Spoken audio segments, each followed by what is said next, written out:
Hey guys, tonight we travel back over 1,000 years to a windswept coastline where the morning fog clings low over timber houses and the air smells like peat smoke and fermented fish.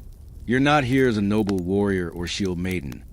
No, you've just woken up flat on your back in a Viking village, and it's not even the cool part yet. This isn't a fantasy RPG. There's no armor rack waiting for you, just itchy straw beneath your shoulders, the soft clucking of a hen stepping on your hair, and the realization that the family goat might have relieved itself too close to your corner of the longhouse. You stir, groggy, as the rest of the household begins their day with the kind of energy only possible when your life depends on it. And you, my friend, probably won't survive this. So, before you get comfortable, take a moment to like the video and subscribe, but only if you genuinely enjoy what I do here. Drop your location and what time it is where you're watching. It's always fun to see who's up at 2 a.m. wondering what a Viking outhouse looked like. Now, dim the lights, maybe turn on a fan for that soft background and let's ease into tonight's journey together. Your bed isn't really a bed. It's more of a communal pile of hay and animal skins shoved along the edge of a smoke-filled longhouse. This building, home to maybe 20 people, is constructed from timber beams and turf. No chimneys, just a fire pit in the center and a roof vent that may or may not be doing its job. You're coughing before you even sit up. There's no alarm clock, but your wake-up call is the unmistakable sound of someone yelling at a child in Old Norse. You don't understand it, but tone transcends language. From the sudden flurry of activity around you, you gather that the day has begun whether you like it or not. A woman, possibly the matron of the house, possibly just someone bossy, tosses a fur at you and shouts something. You guess it means get up, or we need more goat dung. Either way, you scramble to your feet, bare and shivering, and stub your toe on a wooden bucket. Your eyes sting from the lingering smoke, and as you fumble toward the door, you pass what might generously be called a toilet, a dark corner with a wooden seat and a pot beneath it. No privacy, zero ventilation. You'll hold it. Thanks. Outside, the cold punches your lungs. The kind of air that bites into your bones, smells like wet grass and salt, and makes you reconsider every life choice that led to this moment. A chicken flaps past you. The ground is half mud, half manure, and you're barefoot. You start looking around for some clue of what to do next, only to realize you're already being watched. A boy, maybe 10 years old, is standing with a slingshot and a dead-eyed stare. His expression says, "Why are you still standing there?" So you do what any modern time traveler in your pajamas might do. You start walking fast and hope nobody notices that you don't have a clue. As your eyes adjust, you begin to understand the layout. The village is a collection of turf-roof buildings, their walls daubed with mud and straw. Smoke rises from vents. Chickens peck through compost heaps, and somewhere nearby, a blacksmith is already pounding away like he got a personal vendetta against iron. The world feels small but busy.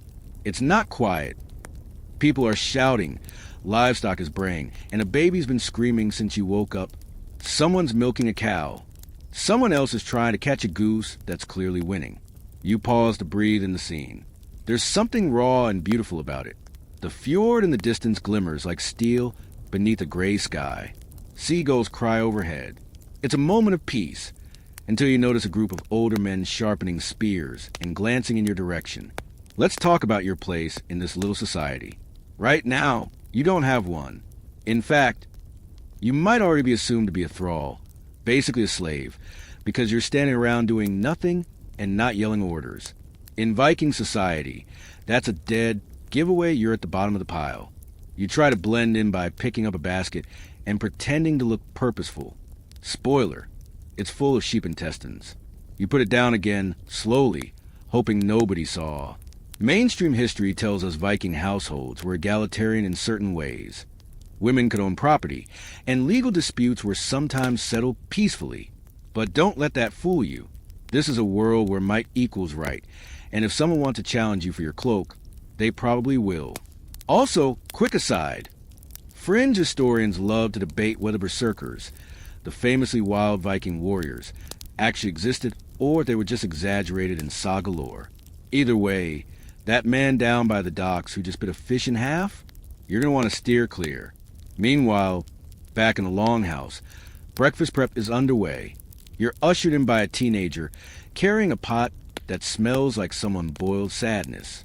It's gruel, oats, barley, whatever was left from yesterday's dinner, and it's served with a chunk of hard cheese and what might be fermented shark.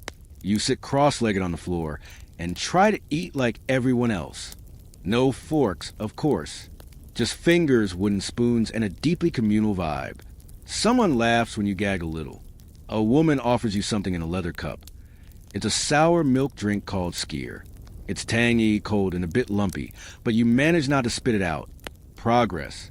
Then someone mentions your name, or at least tries to. You realize they're giving you a nickname. Mudfeet. It could be worse. One of the other villagers is called Crow Nose, and he seems fine with it. You're about 10% through the day, and it's already exhausting. The cold never lets up. Your stomach is half full of porridge and regret. Your feet are turning into numb, muddy stumps. And you still have no idea where the outhouse is. And oh, yeah, you've just been told to fetch water from the river.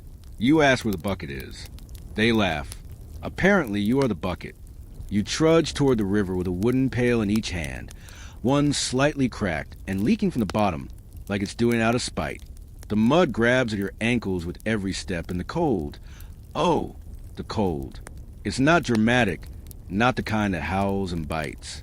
No, it's the quiet, wet chill that seeps into your bones and just stays there, like a passive-aggressive ghost. Every so often, someone passes you on the path. A woman carrying firewood on her back like it's nothing. A kid dragging a half-dead goat. And a man whose face looks like it's seen more winters than your whole family tree. None of them say anything. They just glance, assess, and move on. You're the new one, the soft one. Everyone knows it. When you reach the river, the first thing you notice is a smell. Fresh water, mud, something fishy, and something metallic. That might be the rusting axe heads someone dumped nearby. You kneel down, dunk the pails into the icy stream, and immediately regret everything. The water is freezing, not just cold. It's the kind of cold that makes your hands scream and your joints go stiff. You splash a little on your face, trying to wash off the smoke and grit from the longhouse, and for a brief moment, you feel something close to clean. But you also can't feel your nose anymore. Small trade. There's no soap, of course. Vikings didn't exactly have the body bars or eucalyptus-infused shampoo. They used lye-based mixtures made from wood ash and animal fat. Very rustic, very exfoliating, probably very flammable, too. You won't be using it today, though you're lucky just to splash your face and make it back without getting frostbite. To brush your teeth, if that's even on your radar, you'd use a twig, maybe from a birch tree. Chew the end until it frays, then scrub. It works, sort of, except the taste is bitter, and there's definitely a beetle crawling out of the bark. You spit and carry on, now fully wet, half frozen, and with 2 water pails sloshing at your sides. You begin the trek back. Every step squishes, every breath fogs. Your fingers are already raw, and you still haven't figured out where to warm up when you return. Along the way, you notice a man squatting on a log in the woods. Eye contact is made. It is not broken. You look away quickly. That, apparently, was the outhouse. So, good to know. Let's take a moment to appreciate just how difficult the Viking morning routine really was. Historians widely agree that hygiene was actually quite important to the Norse. Combs, tweezers, and ear spoons have all been found in burial sites. So yes, they cared. In fact, it's often noted that Anglo-Saxons complained about how clean the Norsemen were because it made them too attractive to local women. Still, that doesn't mean it was comfortable. Baths were weekly if you were lucky and involved sitting in a steaming wooden tub in a communal bathhouse, if your village had one. Fringe historians argue whether saunas were common in all regions or more of a Scandinavian elite thing. But regardless, your current village has no steam house. Just cold water and cold judgment. Back at the longhouse, your return is acknowledged with a grunt. One of the older women takes the water, sniffs it for reasons, and nods. Success. You get no reward, of course. Only more chores. Suddenly, you're handed a rag and pointed toward a goat pen. You've been promoted. From water mule to goat janitor. Progress? The pen is alive in the most unpleasant sense of the word. Flies buzz even in the cold, and the smell, oh sweet Freya, the smell is like warm cheese, damp fur, and something vaguely dead. Your task: muck out the hay, scatter fresh straw, and try not to get headbutt. Fun fact: Viking goats were smaller and scrappier than modern ones, and a well-placed headbutt could absolutely send you flying. There's one right now eyeing you with the soulless gaze of someone who's seen 100 awkward time travelers before. You reach down to grab a clump of soiled hay, and wham. Headbutt, right in the hip. You manage to avoid falling into a pile of poop. Barely.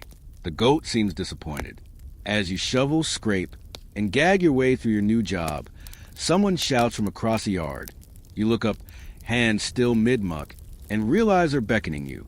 Something about the way they gesture suggests urgency, or maybe mockery. It's hard to tell. Either way, you're expected to follow.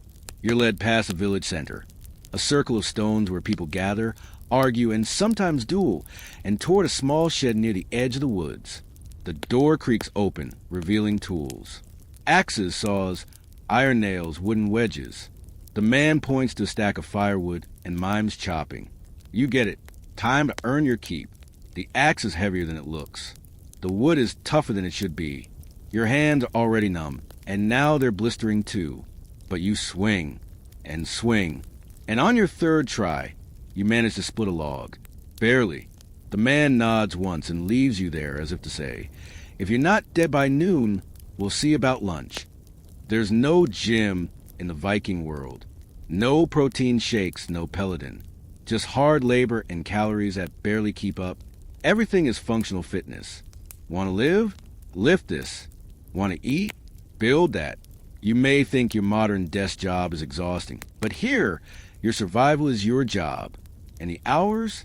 Eternal. You pause to rest and spot a pair of ravens perched nearby. Watching. Judging. Odin's birds, maybe? Some villagers would think so. Birds were seen as omens, and ravens in particular had deep mythological weight. One old man might tell you they bring wisdom. Another might whisper that they signal death. Historians still argue whether this kind of folk belief was deeply embedded in daily decision-making or just reserved for big ritual moments. But standing there, covered in sweat, dirt, and what might be goat urine, you start to get it. You'd believe in anything if it promised 5 minutes of warmth. Eventually, you're called back by a boy who looks no older than 12, but somehow has the authority of a sergeant major. He shouts something, and when you don't move fast enough, he throws a turnip at you. You dodge.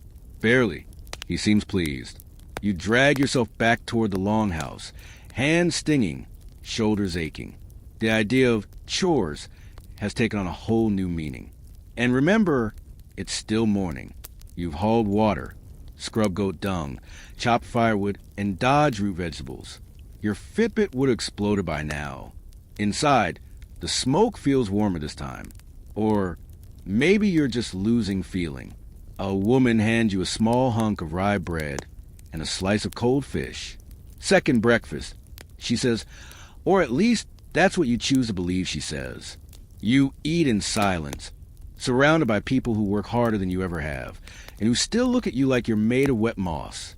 And as you sit there, chewing a mouthful of pickled mystery, someone taps you on the shoulder. You turn. They hand you a wooden comb.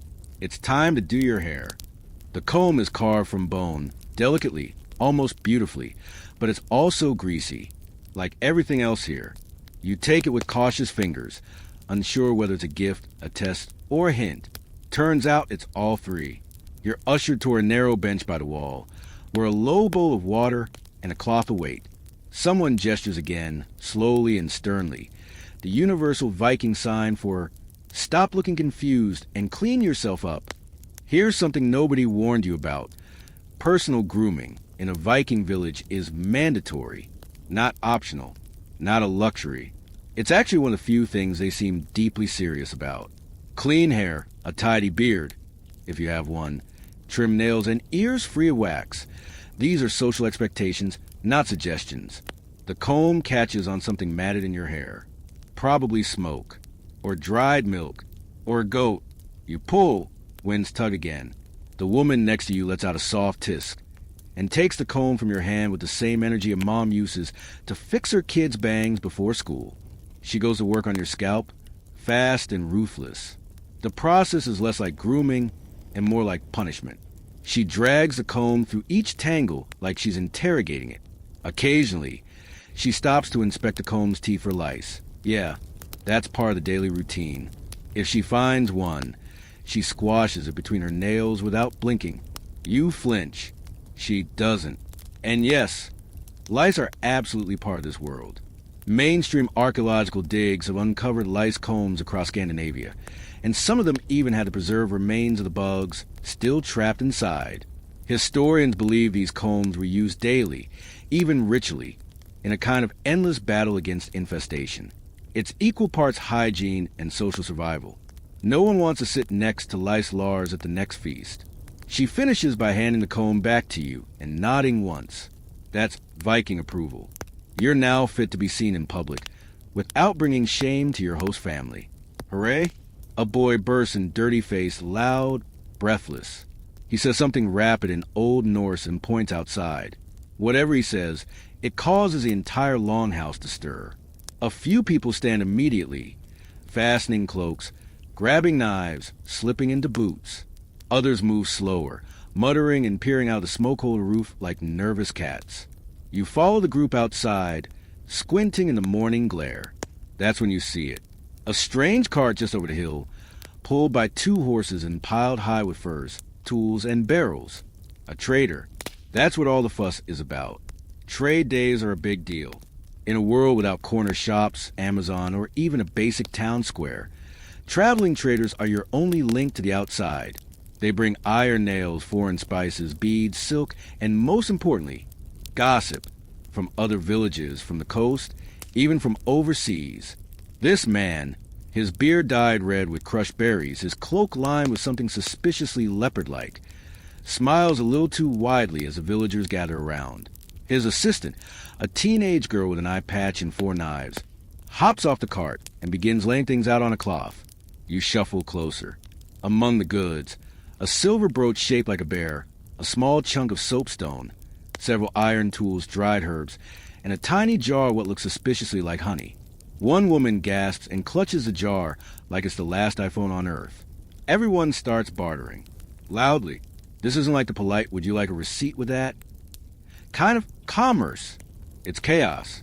People yell, flash daggers, laugh uproariously, argue about the weight of a single spoon, and occasionally snatch something just to see what happens. You try to follow the rules, but there are none. Except one. Don't waste a trader's time. If you pick something up, you better be ready to trade something of equal or greater value. Or fight for it. You reach for a small leather pouch of what looks like salt. Salt is gold here. Preserves food, cleans wounds. Even seasons fish when you're lucky enough to catch one that doesn't taste like pond. But before you can lift it, someone slaps your hand away. It's the eye patch girl. She grins. Friendly. Sort of. But definitely don't touch her stuff without asking. Suddenly, the trader holds up a mirror. Yes, an actual mirror. Well, a polished metal disc that functions as one. The villagers gasp. This is exotic. Possibly Frankish. Maybe even stolen off a noble. A heated debate erupts about its origin. Historians still argue whether such luxury items were rare status symbols or more widely accessible through coastal raiding. You imagine someone narrating. Right now, you just stare at your warped reflection and try not to look horrified. You look tired, paler than everyone else. Your hair, freshly combed, still looks like a mop attacked by a bear. But you're alive, so far. And here comes your reward, a warm but sturdy wool tunic, tossed at you by the woman from earlier. She speaks 2 words slowly. Put on. The wool itches like it's personally offended by your skin, but it's warm. The tunic is striped in faded reds and browns, probably dyed with crushed roots or bark. It smells like smoke, wet dogs, and dried onions. You don't ask questions. Nearby, a group of boys are playing Natliker, a Viking sport that's part field hockey, part riot. They use sticks, fists, and the occasional wrestling move. No helmets. No padding. No rules. You watch one boy get tackled face first into a tree stump, get up laughing, and then body slam his opponent into the mud. A moment later, you're thrown the ball. You don't want to play. You really don't want to play. But the look on their faces says there's no in Viking. So you join in. Instantly. You're elbowed in the ribs, whacked in the shin, and sent flying by a kid half your size. You land in something squishy. Not entirely sure it's mud. You're helped up by the boy with the turnip arm from earlier. He says something that might be not bad or you stink. You choose to hear the first one. As you limp back toward the longhouse, the commotion dies down. Trade day is over. The cart rolls off, bells jingling, dogs barking in its wake. You wave at the girl with the knives. She doesn't wave back. Back inside, someone's baking flatbread over the hearthstone. It smells like burnt oats and ash. But it's warm, and you're starving, so you don't complain. You're handed a piece, barely bigger than your palm, and a smear of sour cream or possibly yogurt or possibly something less friendly. You eat it anyway.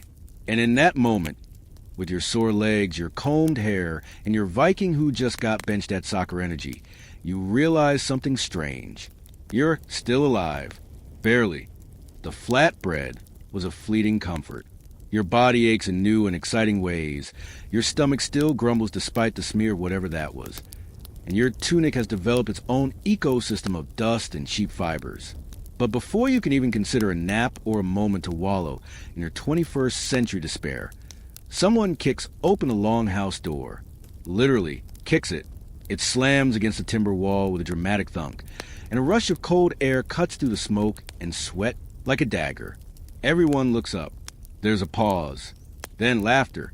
You don't understand a word, but the tone is unmistakable. Oh no. This guy again.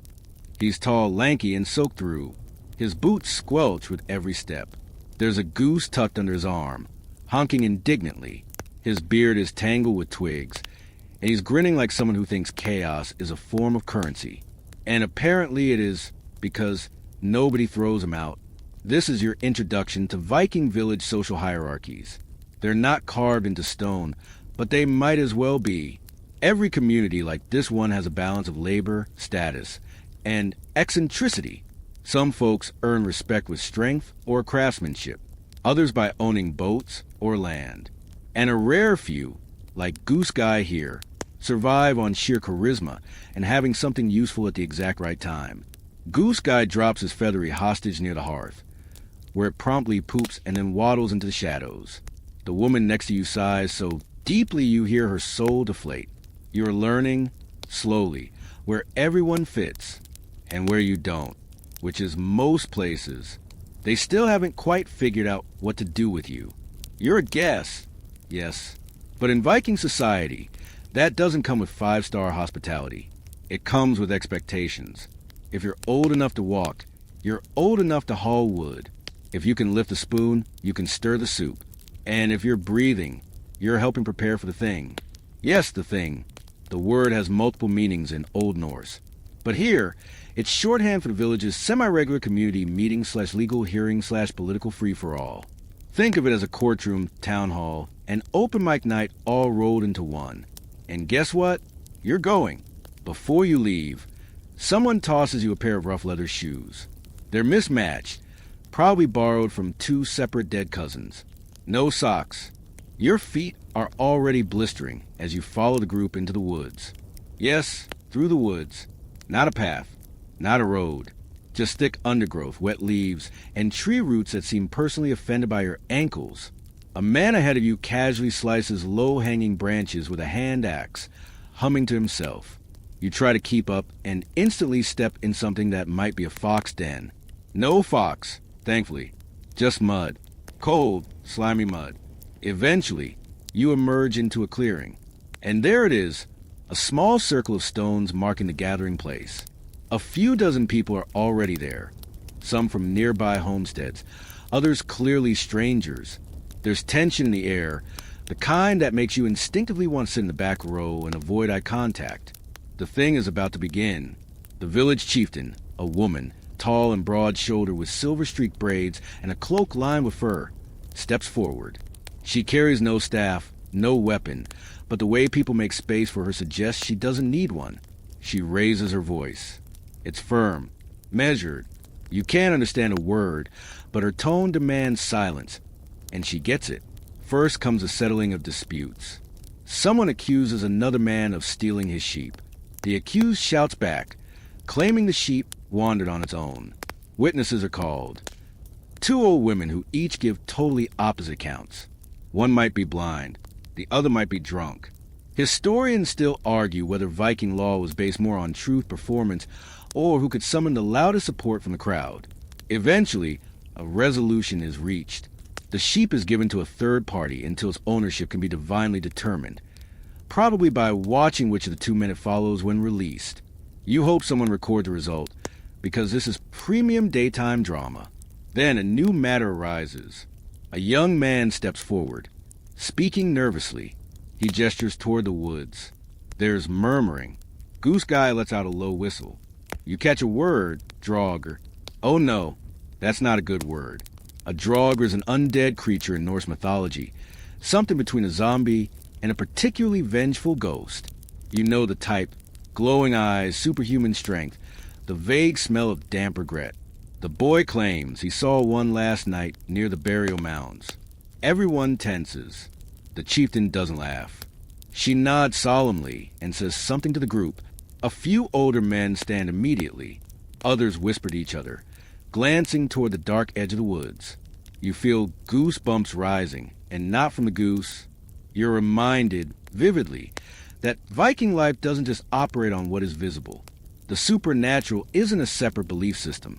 It's woven into every thread of daily existence. Burial practices, house construction, even where people plant their onions. Everything's influenced by a deep, visceral fear of what might come back from the dead. Take the way they bury their dead. Often with weapons, food, even boats. Yes, actual boats. Historians still argue whether these were meant to equip the deceased for the afterlife or to keep them content enough not to return. Some graves were even surrounded by large stones to trap the spirit. And if someone did come back, you'd need an entire village and possibly a spear made of hawthorn.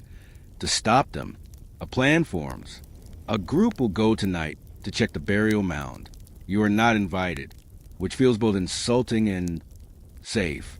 The meeting winds down with a few more property squabbles and one very animated debate over fishing territory. A young girl wins the argument by presenting a jawbone, which somehow proves her family's claim. You make a mental note to carry more bones when arguing in the future. The sun is low as the group trudges back to the village. Voices quieter now, boots heavy with the weight of a long day. As you walk, an older man sidles up beside you and hands you something wrapped in a scrap of cloth. It's a dried fish. He says a word that probably means snack, but could also mean survival test. Either way, you chew. It tastes like salt with smoke and betrayal. Back in the village, preparations for night begin. Fires are stoked higher. Children are ushered indoors. The goats are herded into a small enclosure where they complain loudly. The woman who combed your hair earlier hands you a pile of dry moss and points toward a corner of the longhouse. It's your bedding. Congratulations, you've earned a spot on the floor. The moss is slightly warmer than the dirt, and it smells like old socks. You curl up with your itchy tunic, your bruised ribs, and a half-eaten fish in your pocket. Someone snores nearby. Someone else mutters in their sleep. You close your eyes. And then, of course, the goose climbs on your chest and honks once, loudly, before settling down beside you like a judgmental pillow. Welcome to Viking hospitality. You wake to screaming, not the dramatic Hollywood kind with high-pitched terror and orchestral backing, but the distinctly Scandinavian shriek of someone yelling about missing socks, misplaced tools, or possibly both. The longhouse is already alive. Smoke stings your eyes. The goose is gone. Your moss bed looks like it lost a fight with a hedgehog. And outside, the sky is that specific unholy shade of blue-gray that says you will be wet before breakfast. Your joints protest as you stand. Congratulations, you survive your first Viking night. Barely. Someone tosses you a piece of dry bread that could qualify as medieval weaponry. Breakfast. You gnaw on it while trying to remember the feeling of modern dentistry. The children are already outside chasing each other with sticks, though at least one of them is actually wielding a real dagger. You make a note to stay on her good side. Then comes a call for tasks. This is not optional. Remember that romantic image of Vikings as fearless warriors, all longships and raiding parties? Yeah, that's maybe 2% of the job. The other 98% is farm work, animal tending, roof patching, and the glamorous art of human waste management. You, lucky visitor from the future, are assigned a latrine duty, and not the new, modern, chemical kind. This is a small, open-air trench in the woods, loosely covered with moss, and surrounded by buzzing flies who greet you like they've missed you dearly. Your job is to shovel out the trench, yes, that's right, and move the contents to a different spot near the edge of the forest, where it will decompose over time. You hesitate. The woman who assigned you the job frowns and hands you a carved wooden shovel. The handle is suspiciously sticky. Welcome to the sanitation department of a Viking village.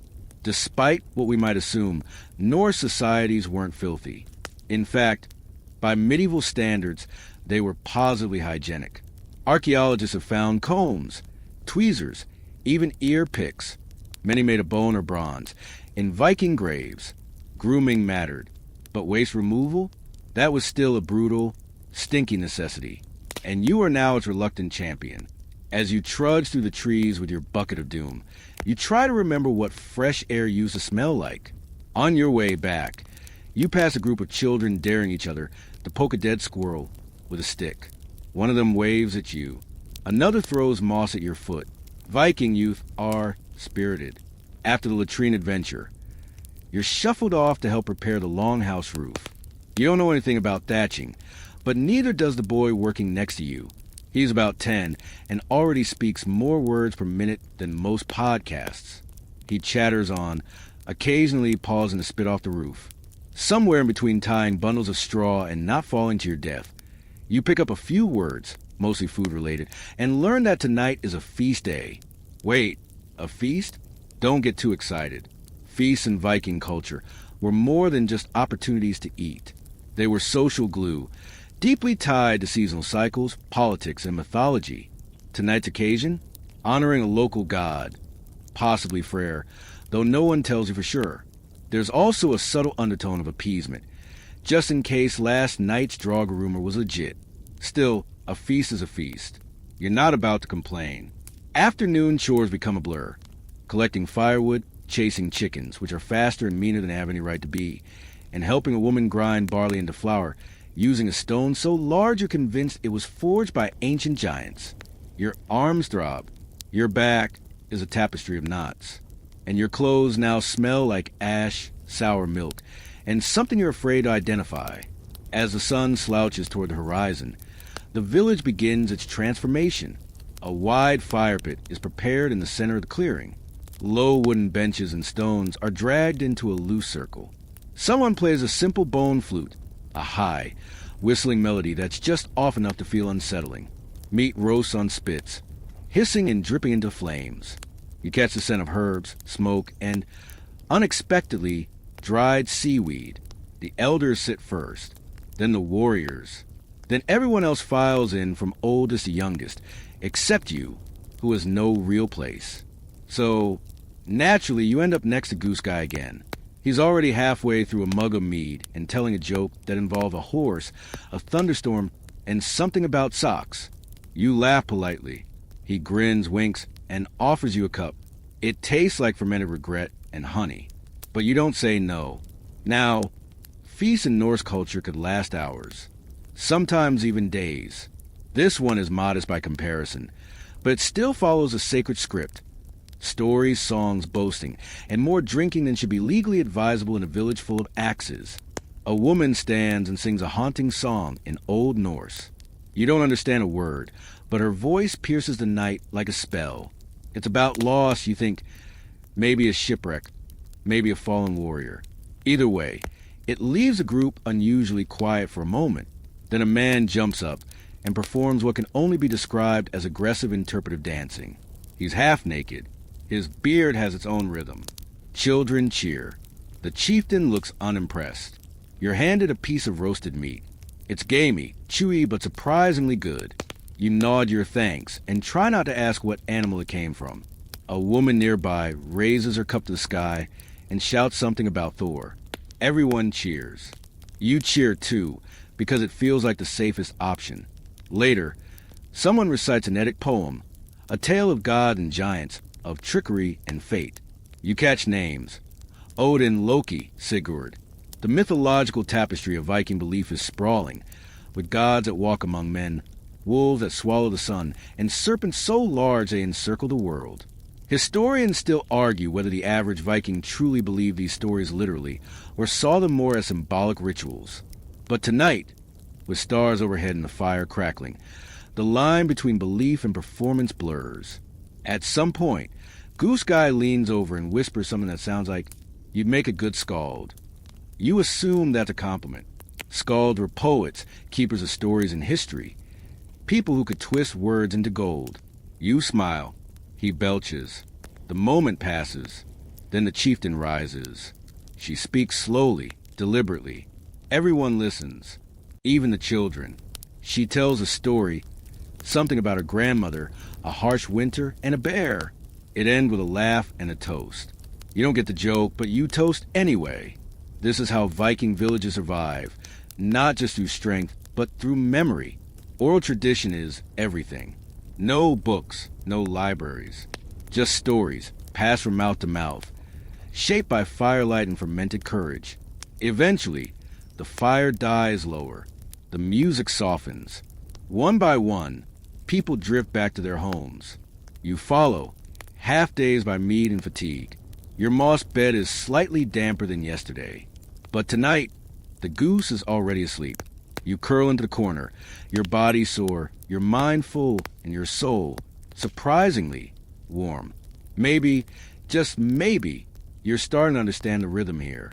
Of course, tomorrow you're going to help bury a goat, but that's a problem for future you. You wake up to a commotion. Again, only this time. It's not the squabbling of children or the faint yelling about missing tools. It's the distinct sound of panic. Voices are raised. Feet pound the ground outside the longhouse. A horn blows, sharp and urgent. You blink awake, muscles stiff from yesterday's roof patching, and that delightful latrine duty. The smoke from the hearth stings your eyes, and your brain is still slogging to the fog of too much mead. You stumble outside, squinting into the early morning haze. The village is in motion. A sheep has gone missing. Not just any sheep. This one was blessed, apparently, set aside for some future religious purpose, and now it's vanished. That wouldn't be so bad, except there's blood on the trail. Not a lot, just enough to get imagination spinning. A group of villagers, mostly armed with spears and farm tools, are already heading into the woods to track down whatever took it. You're not asked to join. You're expected to join. There's a spear shoved into your hands before you fully registered that you're wearing your boots on the wrong feet. Welcome to your first Viking search party. The woods are misty, dense with towering trees and tangles of undergrowth. Your spear keeps getting caught on low branches, and your foot sinks into something wet and unpleasant. There's no trail markers here, no compass, just instinct and the occasional smear of something dark on the leaves. The forest holds stories older than language. And now you're in one. Someone up ahead mutters about trolls. Another scoffs, but not convincingly. The group moves slowly, pausing often to look for signs. You try not to breathe too loudly. Everything feels off, like the trees are listening. Eventually, you find the sheep, or what's left of it. It's been torn apart. Not butchered, not hunted. Torn. Bones snapped, fleece matted with blood. The group grows silent. One man makes a warning gesture and spits on the ground. Something took it. Something big. Maybe a wolf. Maybe something else. Historians still argue whether Norse people truly believed in the darker spirits of their folklore, Huldafolk, Draug, forest trolls, or those tales were simply cautionary, the ancient version of stranger danger. But here, in this moment, with cold fingers gripping your spear and the silence of forest pressing in, belief doesn't feel like a choice. It feels like survival. The group quickly constructs a small cairn of stones over the remains. An offering, a warning, a boundary marker. Then, without much discussion, you all head back. No one talks on the walk home. Back in the village, things have quieted, but a heaviness lingers. The chieftain declares a cleansing ritual to be held at dusk. Not a party this time. This is serious business. Before that, though, you're sent to the sauna. Yes, a Viking sauna. Or more accurately, a bad stofa, a kind of communal steam bath.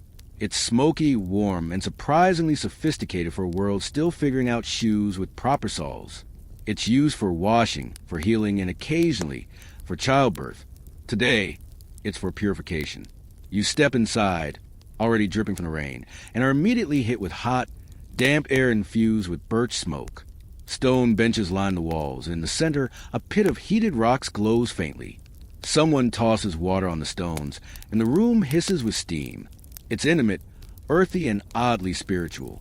You're surrounded by half-naked villagers, casually scrubbing each other's backs and muttering to themselves.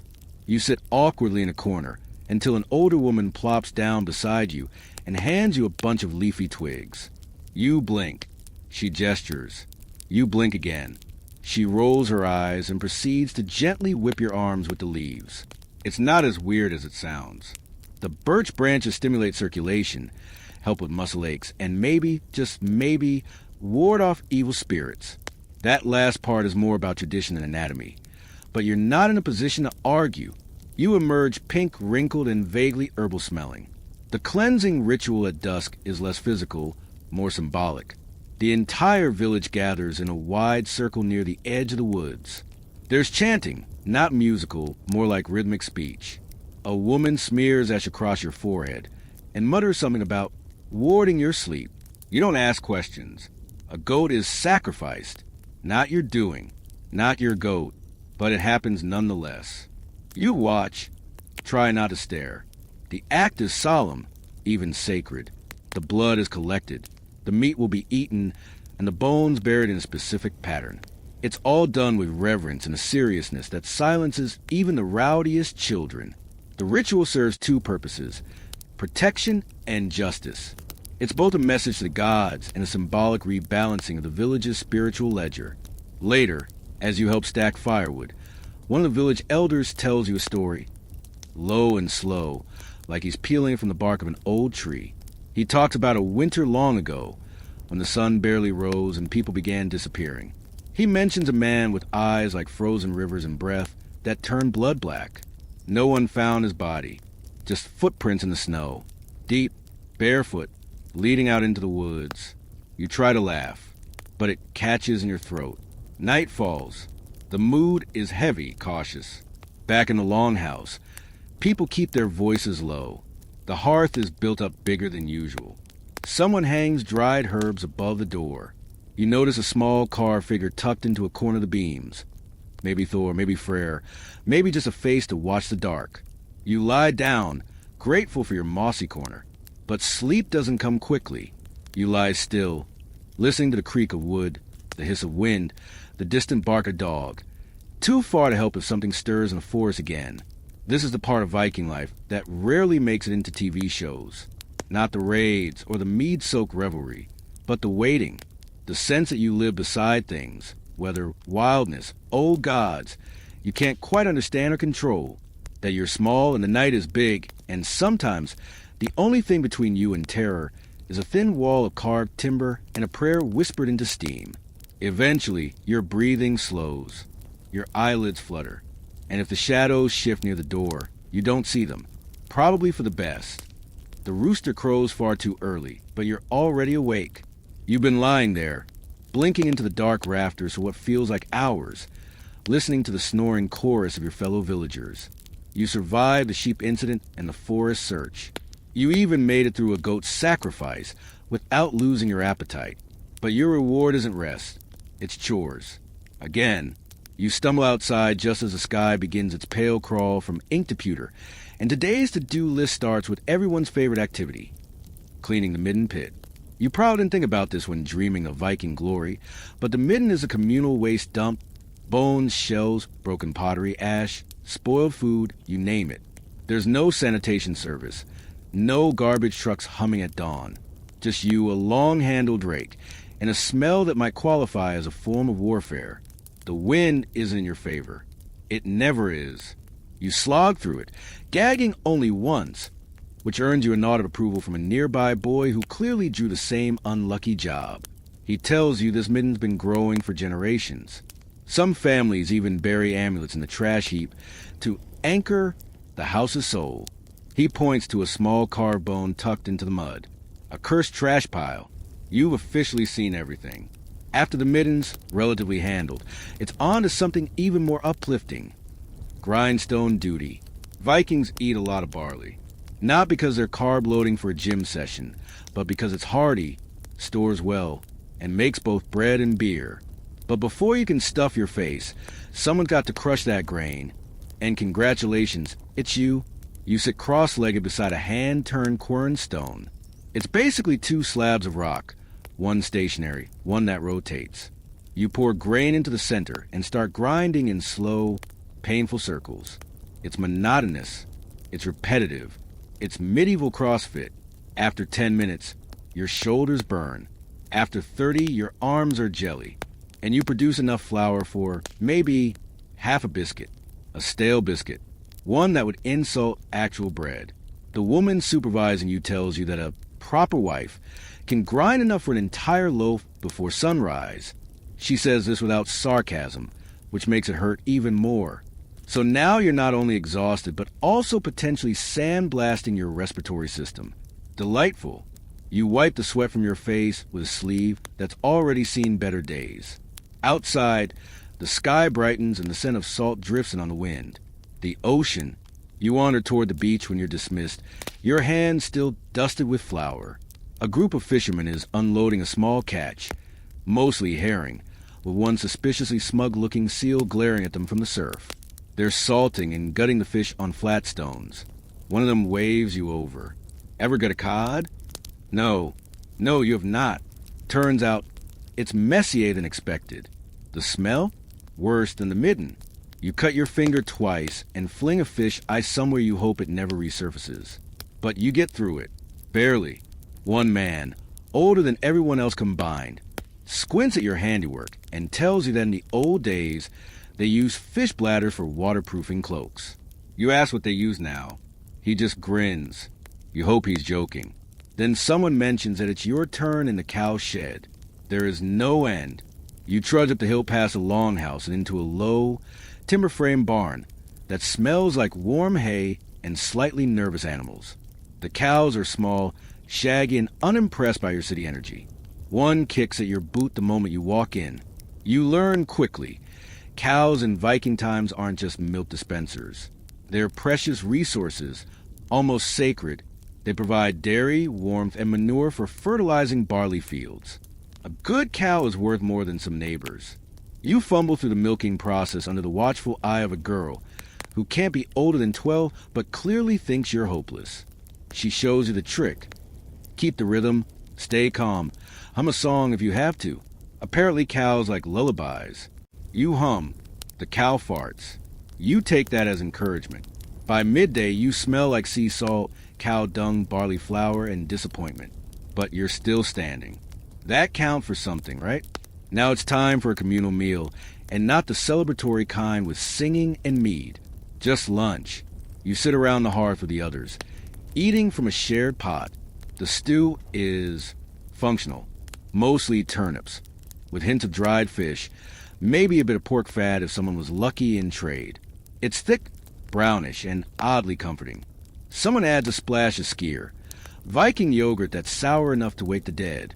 A toddler hands you a chunk of flatbread and promptly sneezes on your knee. A mainstream historical fact, by the way. While Viking cuisine had its bland side, they were surprisingly skilled in food preservation. They fermented, dried, salted, smoked, and buried food to make it last through brutal winters. Think of it like ancient Nordic meal prep, but without refrigerators, or Tupperware, or joy. Your break is short-lived. Because, surprise, today's also latrine trench digging day. You sigh, pick up a shovel, and try not to cry. Human waste in Viking villages was usually handled via pits dug slightly downhill or into the edge of a midden. These toilets, weren't much more than holes in the ground with maybe a wooden plank to balance on, if you're lucky. Cleaning or relocating them is a necessary, smelly rite of passage. You wonder, for the 100th time, if you would have fared better as a monk somewhere. Scriptoriums might be boring, but they're rarely full of poop trenches. As you dig, a passing woman informs you that some folks believed outhouses were haunted by spirits who needed appeasement. She says one family used to leave bits of bread near their latrine to keep the spirits full and less vengeful. Historians still argue whether that was a religious gesture or just anti-rat strategy. Either way, you're not leaving anything behind. Late afternoon creeps in and the wind shifts. The sky grows darker, thick with rain or maybe something worse. Storms are no joke here. The village begins battening down. Doors lash shut, boats pulled up higher, animals herded closer to the longhouse. You're tasked with collecting firewood from the edge of the forest. Alone. Great. You hike out with a sack and a borrowed axe. Squinting through the trees. Every snapped twig sounds suspiciously like that wolf thing from yesterday. Your boots squelch in the mud, and your arms protest with every swing. But slowly, steadily, you gather enough. Enough for the night. Maybe enough to not freeze in your sleep. You drag it all back, soaked to the bone. Someone hands you a linen cloth. Someone else claps you on the shoulder. You're still the outsider, still the odd one, but maybe slightly less useless than this morning. Night falls. Again, the longhouse is warm. It smells like smoke, damp wool, and stew. Someone plays a low tune on a long wooden horn. It vibrates in your chest like distant thunder. The children settle in. The elders begin whispering sagas, half-sung tales of gods and monsters. You listen, cradling a bowl of broth, muscles aching in places you didn't know existed. And just before sleep takes you, a thought drifts in. You made it through the day. You, in a Viking village, against all odds and reason. And tomorrow will be worse. But that's a tomorrow problem.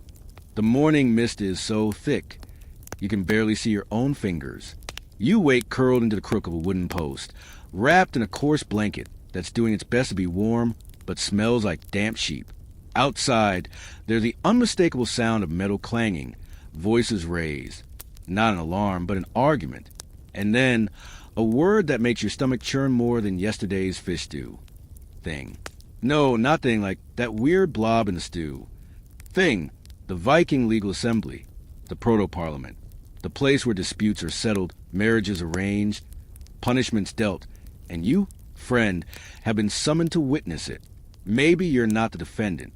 Maybe you're just a wide-eyed guest, invited to stand among the crowd. Or maybe someone reported your fish-gutting performance as a crime against Norse cuisine. Either way, you gotta show up. The thing is held in an open field just beyond the village, near a large stone that marks the meeting ground. Men and women gather in thick clusters, wearing heavy cloaks, many with weapons visible. Not drawn, just visible. Like a gentle reminder that democracy here comes with a side of axe. You edge closer. The local law speaker stands at the front, reciting rules from memory. No scrolls. No notepads. Just the oral tradition passed down from one terrifyingly sharp elder to another. Vikings didn't write down laws. Not yet. Instead, they relied on men who trained for years to memorize hundreds of legal customs, rulings, and exceptions. Mainstream historical fact. These assemblies weren't just for punishment. The thing was a cornerstone of Viking society. A democratic, if chaotic, forum where free men could voice concerns, elect leaders, and make decisions as a community. The current case seems to involve a goat, a fence, and some very pointed finger-pointing. One man swears the goat chewed through his wall. Another insists the goat was bewitched. You're not sure if you're at trial or a stand-up routine. People shout. A chicken gets loose. It's a whole scene. Eventually, the verdict comes down. Compensation in the form of dried fish and a promise never to bring the goat near the fence again. Not exactly high drama, but you're oddly relieved nobody lost a limb. Yet, then, things escalate. A second dispute involves blood. One man claims another stole his axe. The accused claims the axe was gifted. The law speaker steps back. The crowd parts.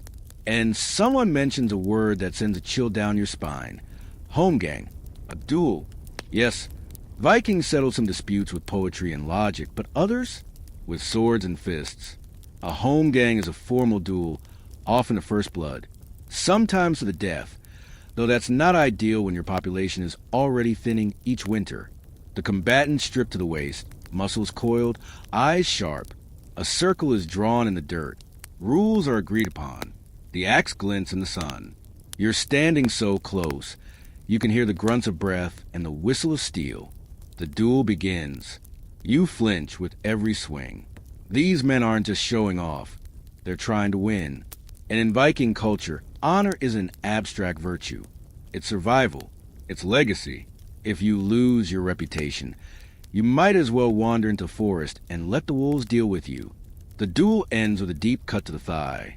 Blood spatters the grass. The crowd cheers. No one dies this time. As the crowd disperses, the law speaker looks at you. You'll remember this, he says. You nod like you've been hit by lightning. Lunch comes and goes in a haze of adrenaline. Someone shares dried fish with you. You chew, barely tasting. Your nerves are too fried from watching state-sanctioned bloodsport before noon. And now it's time to learn about weaving. Bet you didn't see that coming. You're sent to a side building where several women and a few children are hard at work with looms. Wool, flax, and even nettle fiber are spun and stretched into long, complicated threads. The rhythm is hypnotic. You're handed a spindle, expected to try. It's harder than it looks. Don't snap it, the woman beside you warns, before returning to her work like she's casting spells. Quirky fact.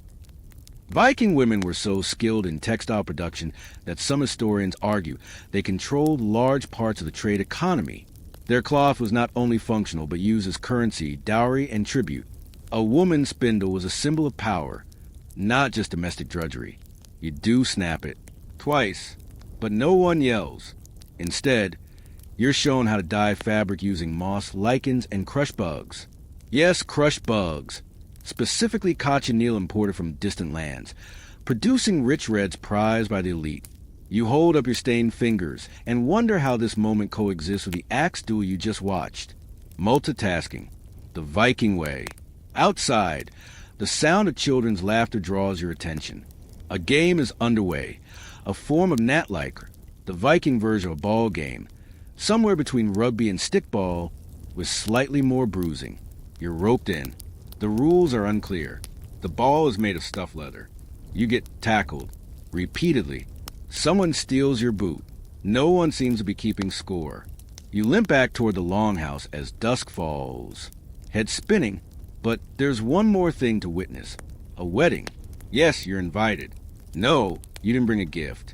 The village is gathered near the sacred grove, where flower garlands drape the trees, and a carved post of Freya stands watch, goddess of love and fertility. The bride wears a blue wool dress, hair braided with beads. The groom looks nervous but proud. It's a small affair, modest offerings, shared mead, blessings spoken aloud. Historians still argue whether Viking weddings were religious, contractual, or both. But what's certain is that they were community events. Love might not always have been the foundation. Marriages were often arranged for alliances, but respect and ritual were. You stand near the edge of the crowd, watching as hands are clasped, rings exchanged, often of iron or silver, and the priest, yes, a pagan priest, offers a short blessing. There's no kiss, but there is mead, lots of mead, and feasting. You didn't think you were hungry after the goat trial holmgang ball game circus, but now you're ravenous. The wedding feast is better than any meal so far. Roasted lamb, soft bread, pickled vegetables, and yes, sweet beer, the kind that goes straight to your ears. A bard recites a saga from memory. Someone brings out a lyre. The bride dances. Children chase each other with sticks. You sit there, dazed and warm, watching the flames dance in the torches. For a moment, just one, you forget how alien this all is. You could almost imagine staying. But then you overhear something. A man nearby mutters about the ship coming in tomorrow. Ship? You glance toward the shore. The wind has shifted, and in the flickering torchlight, you realize your day isn't over yet. It's just turning into a night raid. You don't sleep that night. Not just because you're still nursing a bruised shin from that chaotic Viking ball game or digesting suspiciously chewy lamb, but because you keep hearing whispers about a ship. Not just any ship. A ship from across the water. You try to convince yourself it's nothing.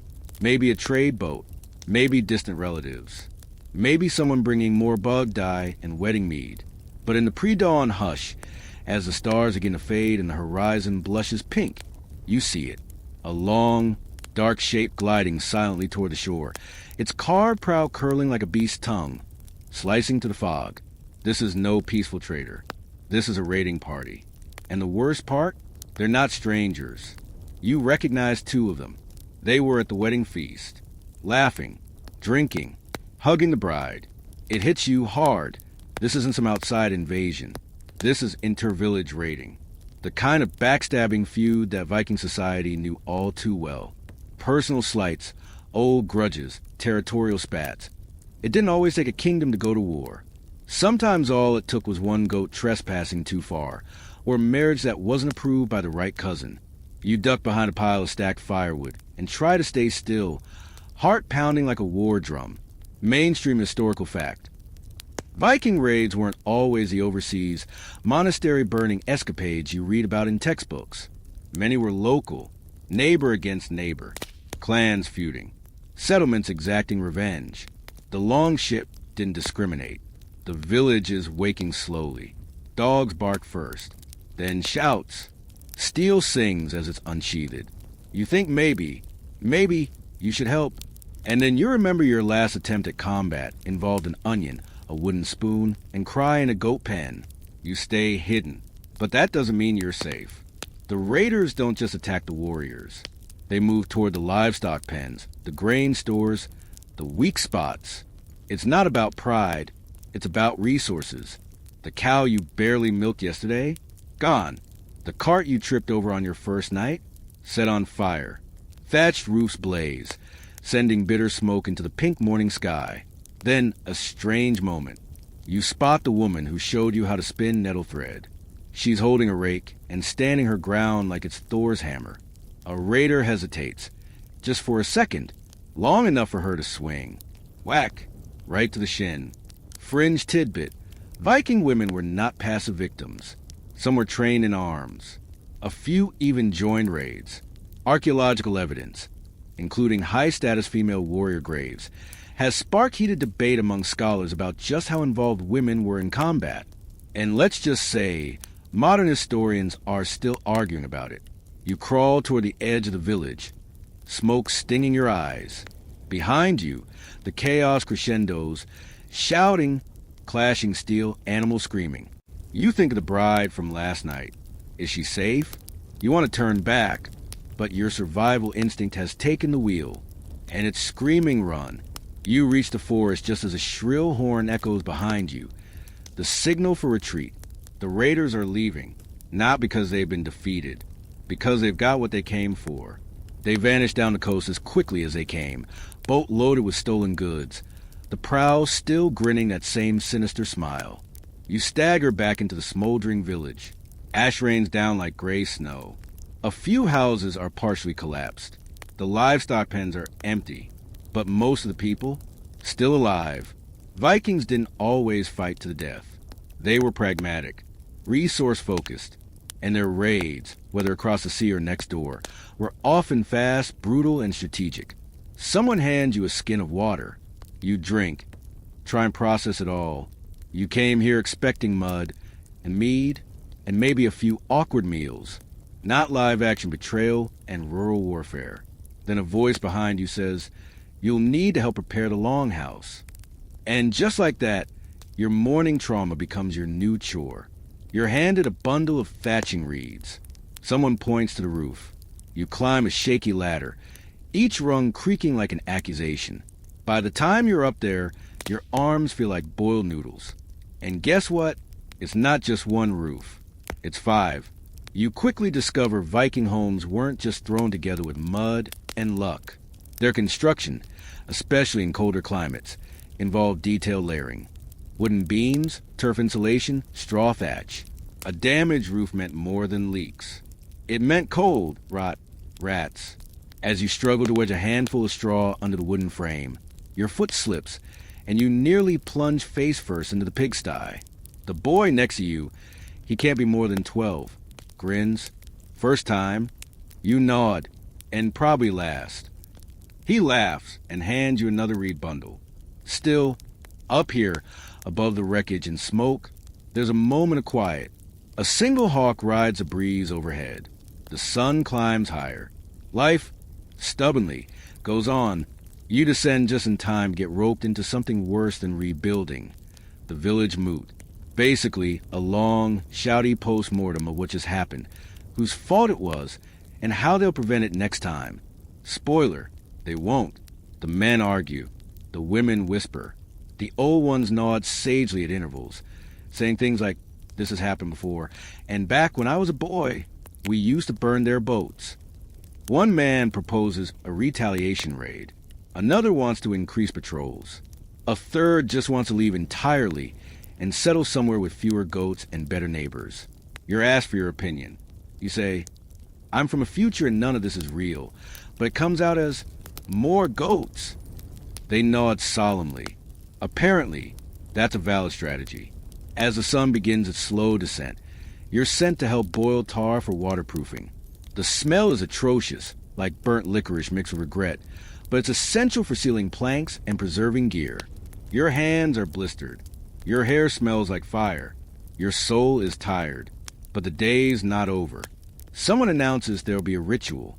Of course there will.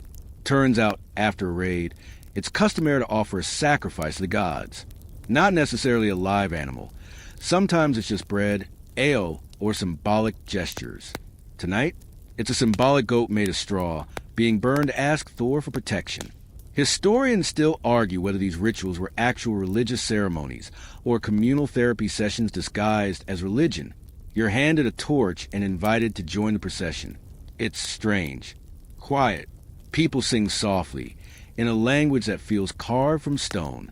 You follow them to the edge of the forest, where the straw goat is propped against a large rock. Torches touch it. Flames bloom. And for a moment, everything is still. You feel the heat on your face, the crackle of fire, the heavy silence of community and mourning, yet stubbornly, defiantly alive. As the flames die, someone pats your shoulder. You survive your first raid. Barely. They walk off, and you're left wondering, how do they do this?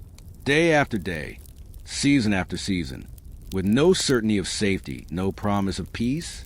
But maybe that's the trick. Maybe Viking life wasn't about safety. It was about endurance. Tomorrow, they'll fish again, patch roofs, train children to wield spears. And when another ship comes over the horizon, they'll face it, rakes and all. You trudge back to your sleeping space, every muscle trembling. And you realize you're still here, but only just. You wake up sore. Again, your shoulders stiff, your back is screaming, and there's a suspicious new splinter lodged in your calf, likely a parting gift from yesterday's rooftop saga. You peel yourself off the itchy blanket of flattened straw that counts as your bedding, and immediately regret it. You slept next to a pile of fish nets, and now you smell like a Viking fishmonger's armpit. Outside, the village is trying its best to pretend nothing happened. Chickens are pecking. Kids are chasing each other with wooden sticks. A man is already back to weaving fish traps like his grandpappy did before him. But the raiding scar is still there. Blackened timber frames poke out of one longhouse like jagged teeth. You pass a smoldering fire pit that clearly used to be a storage hut. A woman is sweeping ash away from her doorstep, muttering to herself in a tone that doesn't sound like a lullaby. Still, the day presses forward. And today, your role is healer's apprentice. Not by choice, of course. You were just loitering too close to the herb baskets when the village healer grabbed you by the wrist, looked you up and down, and muttered something that probably meant, "Fine, you'll do." So now you're holding a pouch of dried yarrow and following her into what appears to be the closest thing this village has to a clinic, a low-ceiling hut that smells like onion seawater, and something fermented that definitely shouldn't be fermented. The healer is ancient, or maybe just 50, hard to tell under the layers of fur. beads, and dried mushroom necklaces. She doesn't talk much, just gestures and grunts. You're her hands today, and sometimes her feet. Your first patient? A man with a nasty gash on his forearm. From the raid. You flinch. But the healer just rolls her eyes and starts sprinkling a mixture of crushed moss, lard, and powdered charcoal into the wound. Mainstream historical fact. Viking medicine wasn't as crude as you'd think. While they lacked modern germ theory, they did understand wound cleaning, herbal antiseptics, and even surgical stitching. Some of their remedies, like using honey or birch tar, had real antibacterial properties. Others, not so much. You're handed a bone needle and thread made from dried animal gut. The healer mimics sewing. You blink. You want me to? She nods. Sharp. You look at the man. He's not even flinching. Just watching you with the dead-eyed stare of someone who's either very brave or completely resigned to a terrible fate. You take a shaky breath and begin. 1 stitch. 2. 3. You don't faint, but you do drop the needle twice and poke your own thumb, which bleeds dramatically for no good reason. The man laughs, which hurts worse than the stitch. You're sent out to gather more herbs, dandelion root, nettle, some kind of smelly lichen that looks like old toast. You're also told to collect urine. Yes, Viking medicine was deeply interested in bodily fluids. Urine was used to clean wounds, soften leather, and occasionally diagnose illness. Fringe tidbit. Viking healers sometimes read urine color and taste, yes taste, to assess health. Sweet-tasting urine could be a sign of disease. You don't volunteer to test this yourself. Not today. Not ever. Back in the hut, your next patient is a child with a fever. The healer places a copper amulet around her neck and hums something in Old Norse that sounds suspiciously like a pop song played backward. Then she asks you to help apply leech salve. Not actual leeches. A salve made from mashed leeches, fish oil, and wild garlic. You try not to gag. The girl's mother hovers nearby, eyes darting between you and her daughter. You want to say, "It's okay, I watched a video once." But instead, you just smile and nod like a trained professional. Outside, the air is heavy with a storm scent, sharp, metallic. You look up and see black clouds rolling over the distant fjord like a curtain closing on Act 1. Just what this village needs. Bad weather. After a brief lunch, more fish, more chewy bread, and something that tastes like smoked sadness, you're sent to fetch water from the well. That should be simple. It's not. The well's halfway across the village, and the bucket is heavier than your will to live. Plus, the rope squeaks loud enough to summon every horsefly within a mile. As you're hauling water, a small group of villagers begins to gather near the central post, the one carved with runes and topped with a wooden raven. You inch closer, curious. Turns out it's time for judgment. Yep, even in Viking villages there were rules, and breaking them meant facing consequences. Today's offender? A young man caught stealing dried meat from a neighbor's hut. He's standing barefoot in the mud, hands bound with flax cord. A tall man steps forward, the law speaker, and begins reciting what sounds like poetry, but is probably legal code. You catch the words for theft, oath, and punishment. Mainstream historical fact. Vikings had a complex legal system, especially in Iceland. Disputes were settled at things called things. Local assemblies where free men could argue cases, call witnesses, and accept punishments ranging from fines to exile. Executions were rare, but not unheard of. Today's punishment? Public shaming and repayment. The young thief has to give up 2 sheepskins and help rebuild the damaged storehouse.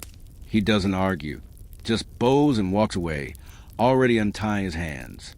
Historians still argue whether Viking justice leaned more toward restoration or retribution, but here today it feels oddly fair. Back at the healer's hut, you help mix a concoction for sore muscles, ground mustard seed, goat tallow, and what might be deer urine. You've stopped asking. You rub the mixture into an old woman's shoulders, and she smiles, nearly toothless, and mutters something that might be a compliment. You smile back, and for a moment, you feel oddly useful, until the healer gestures sharply at your own arm. You look down. Your earlier thumb poke? It's red, swollen, possibly infected. The healer nods, pulls out a knife and grins. Oh no, you're about to get the Viking version of minor surgery, which is basically major surgery with fewer apologies. She dabs your thumb with honey and ash, slices it with practiced ease, and squeezes until something unpleasant comes out. You see stars. And possibly Valhalla. Afterward, you're wrapped in a cloth that smells like smoked fish and regret and told to rest. You lie down outside, near the remains of the burned grain shed. The wind is picked up, cool and damp, promising rain before nightfall. You close your eyes, not to sleep, just to stop existing for a second. You've stitched a man's arm, boiled deer urine, watched a public trial, and had a small part of your body lanced open with a knife made of deer bone. And the day's not even over. You feel someone nudge your foot. It's the healer. She says nothing, just hands you a small cup of mead. You drink it, not because you're thirsty, but because you've earned it. Rain hits hard that night.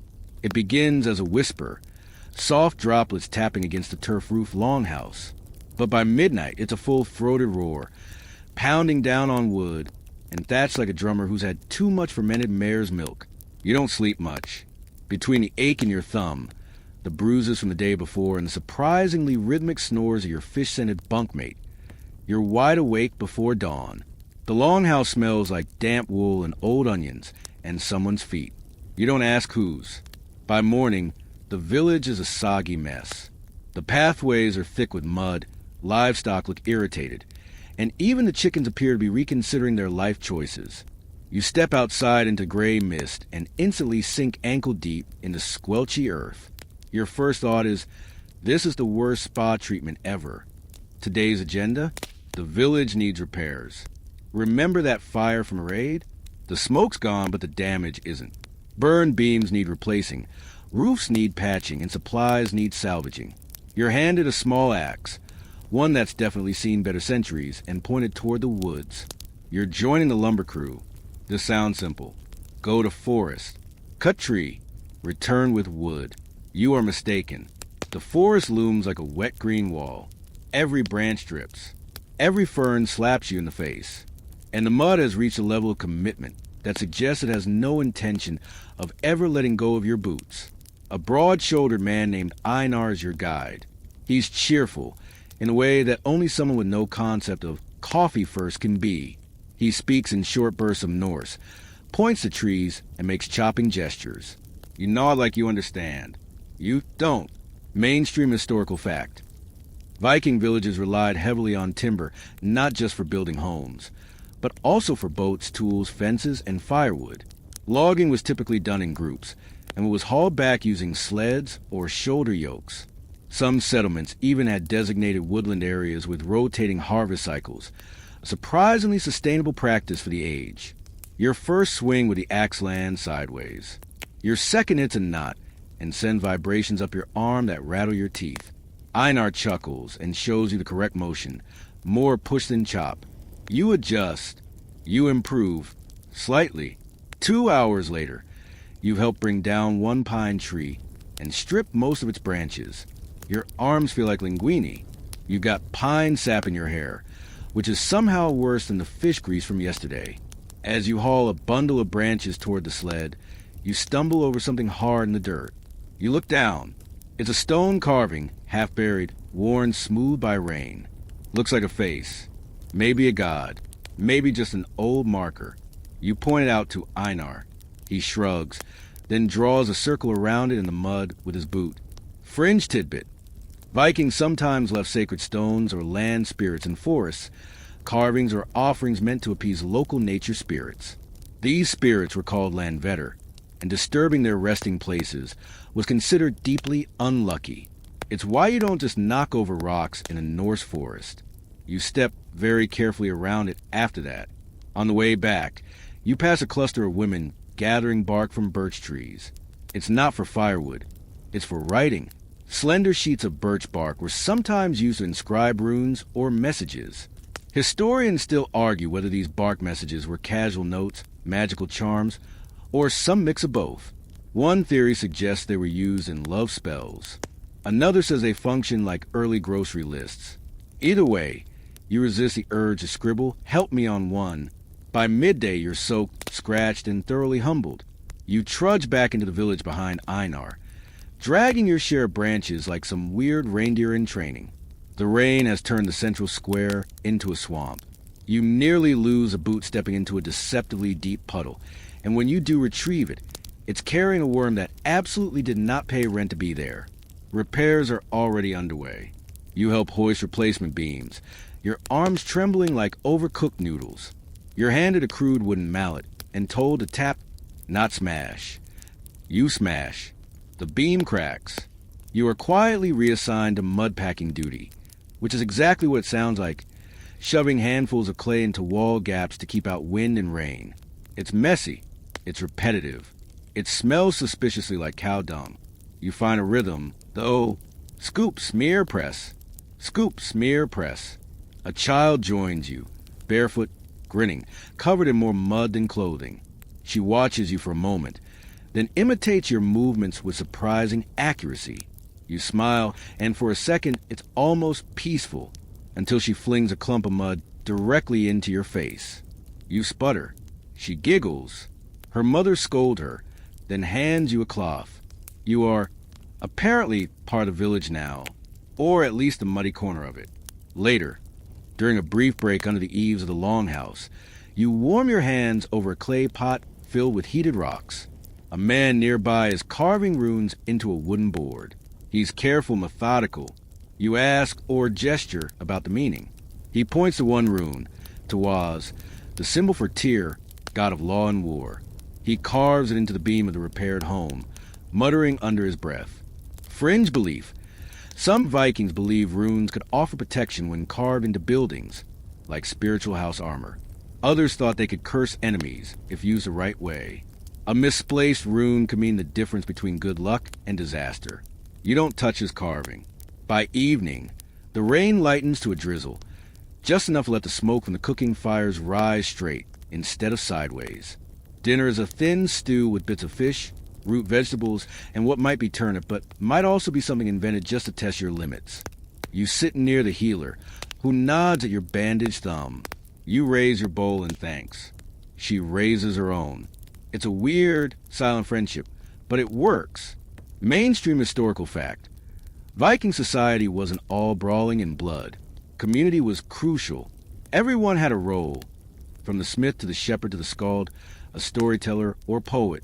Even strangers, if they proved useful, could earn a place. You lean against a dry patch of wall and let the fire lull your tired limbs. The mud on your legs is drying into stiff plates. The wind smells like wet hay and birch smoke. You think about that carved stone in the woods. You think about the cracked beam you accidentally broke. You think, briefly, about the flush toilets and warm showers of the world you left behind. And then, you think, maybe you'll survive one more day. If the roof holds, your eyes open to gray. Not a moody, romantic gray. Just flat, damp, reluctant morning light filtering through slats in the wooden walls. You slept stiffly, curled on a wool blanket that smells like sheep and old campfire. Your muscles complain immediately. It's less rising from rest and more resurrecting from shallow burial. And your thumb? Still bandaged, still useless. It throbs in rhythm with your heartbeat, which, after all this manual labor, feels unnecessarily dramatic. The village is already moving. You step outside and are greeted by the clatter of buckets and the low, frustrated moan of a cow refusing to be milked. Someone yells. A dog barks. A child runs past you barefoot, laughing. You're too groggy to even ask why she's covered in feathers. Today, you're not building or chopping. Today, you're learning about trade. Viking economies were surprisingly sophisticated for what people often stereotype as a culture of looting and longships. Yes, raiding was real, but so was commerce. You're going to witness how a village like this one doesn't just survive, but thrives. Your host of the day is a man named Havden, who smells faintly of tar, sheep fat, and money. He wears layers of wool, leather shoes that somehow haven't given up against the mud, and a silver ring on his thumb, an actual sign of wealth in this part of the world. He gives you a nod, then points toward a cluster of carts arriving from a northern path. Trade day. Mainstream historical fact. Vikings weren't just fierce warriors. They were also prolific traders. From Dublin to Baghdad, they exchanged goods like amber, walrus ivory, soapstone, and slaves, a grim fact we won't sugarcoat. They brought back silks, spices, silver coins, glassware, and even exotic animals like peacocks and monkeys. You follow Havden to the center of the village, where a large open space has been cleared. People are setting up simple stalls made of fabric and wood. The mud is churned from foot traffic, but the energy is different here. More like a flea market than a battlefield. You help lay out woven goods, thick cloaks, woolen tunics, and hand-knit socks. You'd laugh. But one glance at your own feet, still damp, still blistered, and you'd trade your soul for a pair. Vendors roll in with ox carts, sledges, and even a small boat that's been dragged over land. It's belly full of dried fish. You meet a man selling honey cakes, a woman bartering handmade combs, and another offering tiny beads of colored glass. You stare at those beads longer than you mean to. How did something so delicate survive such a brutal world? Quirky tidbit. Blue glass beads were sometimes used by Vikings as currency substitutes, especially in areas where silver was scarce. Some people even buried them with the dead, thinking they held magical or protective qualities. Havden chuckles and tells you not to touch unless you can pay. You realize he's only half joking. Then comes the real test, bartering. A traveler from another settlement wants one in exchange for dried cod. Havden gestures for you to make the deal. You try. You stumble. You point. You mumble. You attempt hand signals so exaggerated they'd embarrass a mime. In the end, the trader just laughs and agrees anyway, probably out of pity or amusement. Havden slaps your back. You think it's approval, until he takes half the fish away as teaching fee. Later, two strangers arrive with something unexpected. Coins. Silver coins. Arabic silver coins. Historians still argue whether Viking use of silver dirhams from the Islamic caliphates meant regular diplomatic contact, or just savvy looting and repurposing. Some believe Viking merchants traveled the rivers of Eastern Europe all the way to the Black Sea, blending trade and raiding in equal measure. Others think these coins arrived through countless middlemen and had little meaning beyond their silver content. You hold one in your palm. It's cool, smooth, covered in script you can't read. It feels like the future, gleaming and foreign. It's quickly taken from you before you get any ideas. There's food, too. You sample pickled herring, dried berries, smoked eel, and a cake that tastes like it was baked during the Bronze Age. Still, it's fuel. Your stomach, no longer picky after several days of Viking cuisine, accepts its fate. A man offers you something in a clay cup, pale, frothy, sour. You sip. You regret everything. It's fermented mare's milk, a Viking delicacy, or punishment. You're not sure anymore. Around midday, a scuffle breaks out. Two men argue over a poorly tanned hide. One accuses the other of deception. Voices rise. Hands twitch toward knives. Then, silence. A tall, older woman steps into the space between them. She speaks slowly, clearly, with a voice like iron wrapped in moss. Both men lower their gazes. You learn she's a law speaker, a respected elder whose job it is to recite the laws of the land from memory and settle disputes. There's no written legal code here, just tradition and reputation. Mainstream historical fact. Viking societies relied on oral law, memorized and maintained by specially trained individuals. These law speakers were central to gatherings like the Thing, a kind of assembly or court where community disputes were settled. Justice wasn't blind, but it was loud and public. The matter is resolved. The trader pays a fine, 3 silver rings. The hide is burned as a warning to others. Later in the afternoon, Havden shows you something strange. He unwraps a pouch containing small bits of amber, carved bone dice, and a tiny figurine of a woman holding a sword. You raise an eyebrow. He tells you she's a deserter, a female spirit of fate. Traders sometimes carry them as protective charms. You nod, half skeptical, half enchanted. Fringe tidbit. While Valkyries get most of the mythological attention, the deserter were believed to influence daily life and fate. Some Vikings honor them in household rituals, especially before risky endeavors like sea voyages or major trades. By sundown, the marketplace winds down. Carts depart. Deals are sealed with slaps and nods. You acquired a decent woolen scarf, a handful of dried cranberries, and a splinter from trying to move a barrel. You help pack up what remains. Habden nods again. He's a man of few words, but he seems pleased you didn't get scammed or accidentally sell yourself. That night, in the longhouse, the fire burns a bit brighter. People talk, laugh, pass around stronger drink than you're willing to try again. Someone starts to sing, a low, droning melody that seems to summon the old gods themselves. You can't understand the words, but the emotion is unmistakable.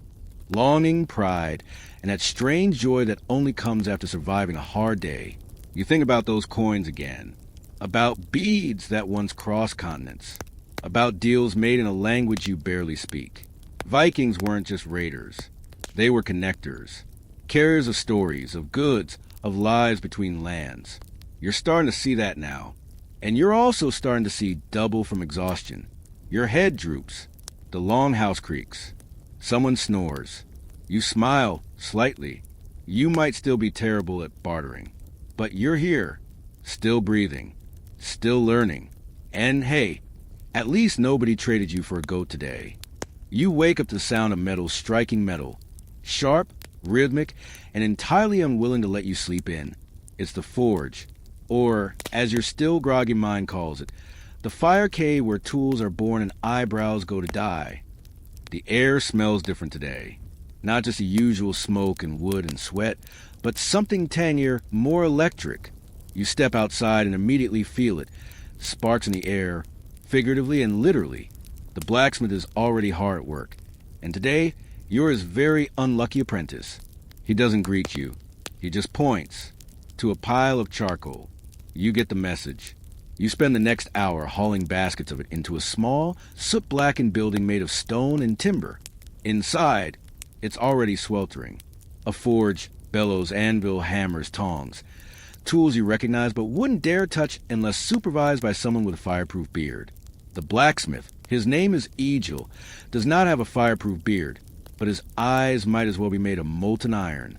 He grunts once, a sound of vague approval, and begins heating iron blooms in the forge. Mainstream historical fact. Viking blacksmiths were indispensable. They made everything from plowshares to sword hilts, and without them, a village couldn't function. Their skills were respected and sometimes even seen as magical, transforming raw ore into the tools of life and death. Your job? Keep the fire fed and the bellows moving. You find yourself with one foot on a wooden pedal, the other stabilizing a crank, as you pump air into the forge. The heat intensifies with each gust. Sweat pours down your back. Your hands blister just from gripping the handles. It feels like you're working inside the mouth of a dragon. Meanwhile, Egil shapes glowing metal with terrifying confidence. He pulls out a blade, still rough, barely more than a glowing stick, and begins to hammer. Clang, clang, clang. Each strike sends vibrations through the ground and through you. Sparks fly. You flinch every time. He doesn't. You try not to breathe too deeply. You can actually taste the iron in the air. The piece he's working on today isn't a weapon, it's an axe head. Thick, sharp, and brutally functional. He dips it in water. Steam erupts, hissing like some kind of elemental spirit has been disturbed. You're told to polish it using a rough stone. You ask where the safety gloves are. He laughs like that's the funniest joke he's heard all year. As the blade cools, Egil starts telling you stories, not in a friendly, fireside kind of way. More like, you're stuck here, so you might as well listen. He tells you about iron bogs, patches of land soaked in iron-rich peat, where raw or could be dug up and smelted. You try to picture dragging heavy sacks of muck back to the forge and drying them for weeks. You decide mining sounds worse than smithing. Quirky tidbit. Viking smiths often buried small offerings, bones, coins, or even nails beneath their forges, believing it kept the fire hungry and the metal strong. Some archaeologists think this was a form of sympathetic magic, part ritual, part tradition. At one point, Egil takes a break, hands you a rod of iron, and gestures. Try. You regret accepting before he finishes the word. The metal is unwieldy. Your strike barely dents it. You miss the anvil and nearly take out your knee. Egil says nothing, just watches as you embarrass metallurgy in real time. Eventually, he takes it back and corrects your grip, not unkindly but firmly. He shows you the difference between forging and shaping, between hardening and tempering. You nod like you understand. You don't, but you nod. Then he shows you something that makes your eyes widen. A sword. Not a big, flashy fantasy weapon. It's simple, double-edged, and half-finished. He explains that a pattern-welded blade. Strips of iron and steel twisted and fused into a single weapon. Mainstream historical fact.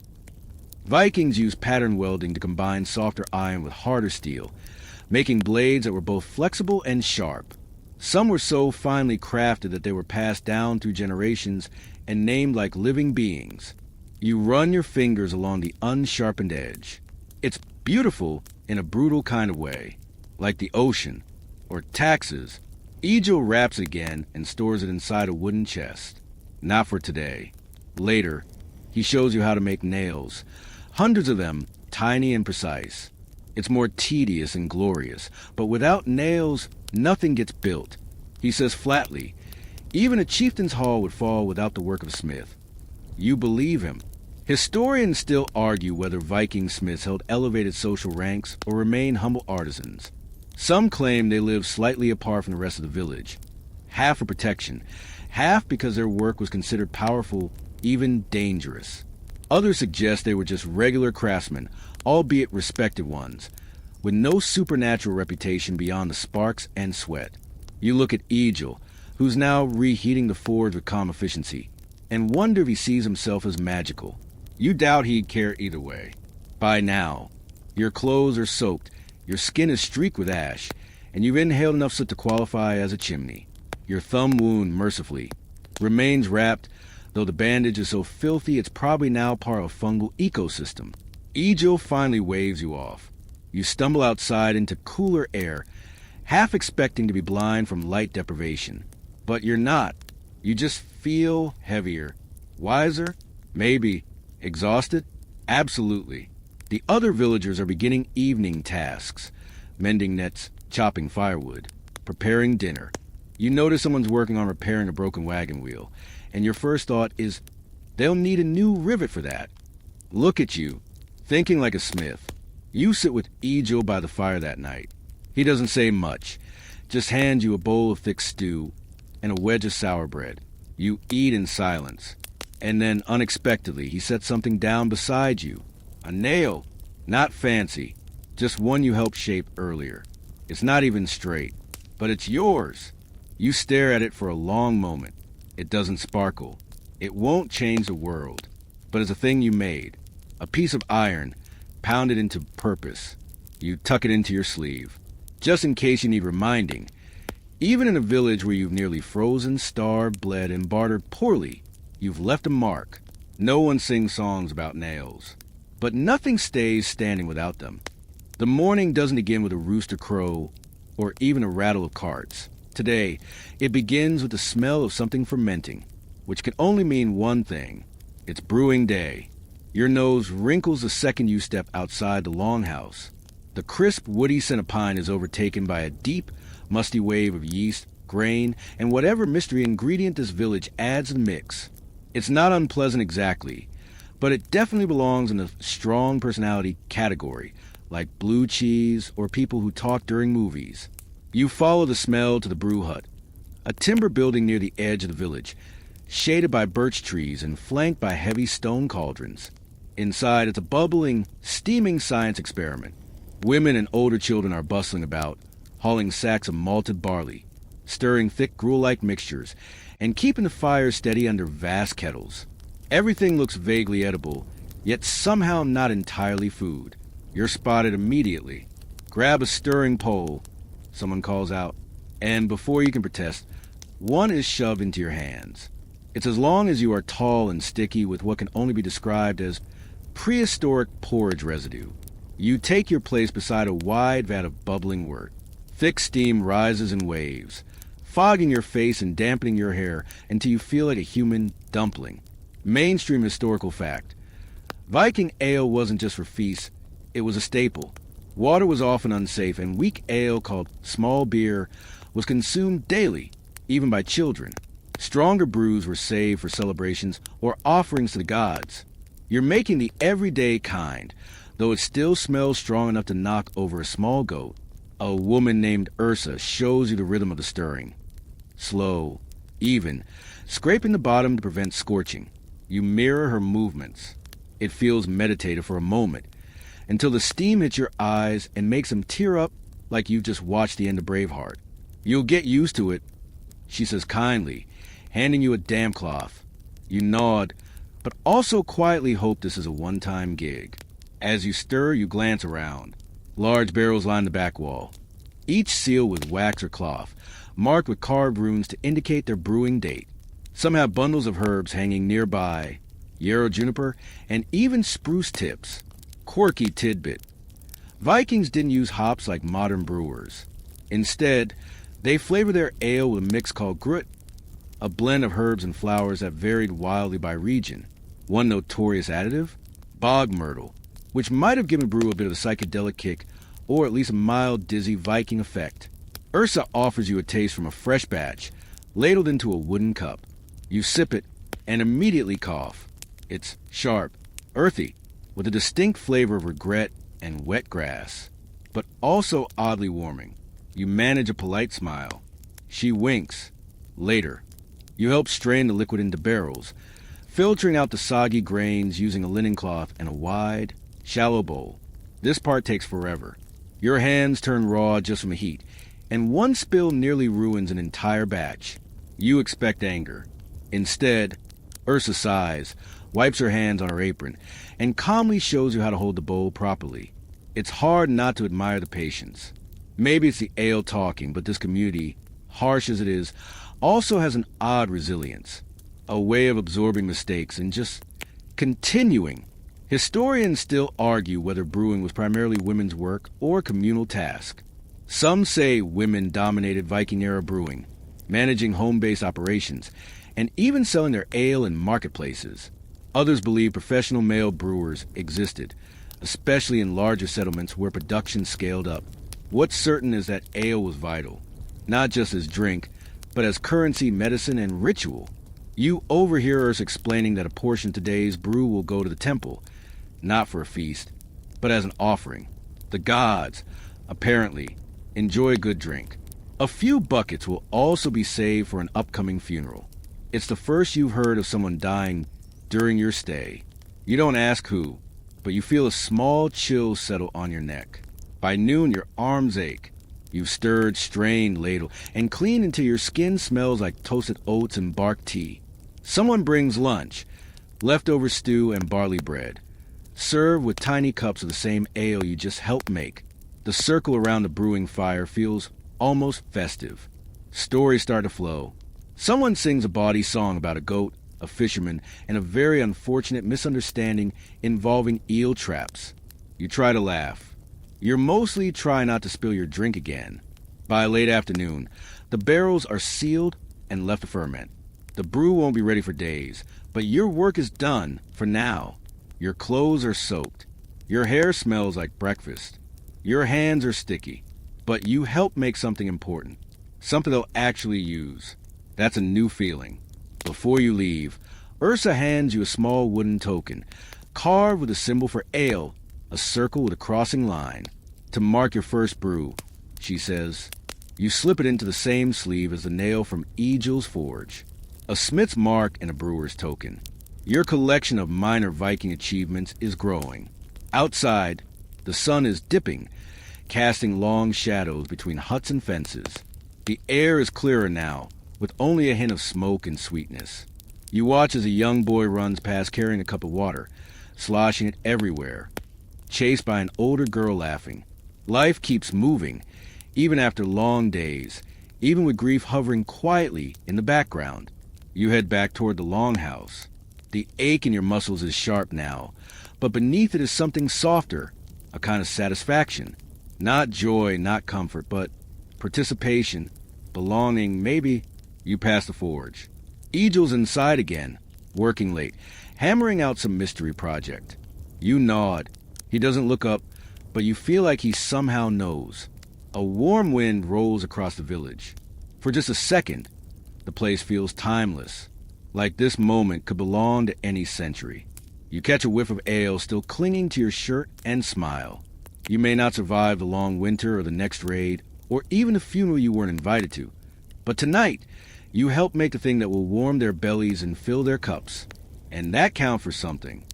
The next morning, your back protests the very idea of standing up. Every muscle remembers yesterday's brewing ordeal like it was a personal betrayal. You roll off the straw mat, wincing, and hobble like someone twice your age to the longhouse's smoky main hall.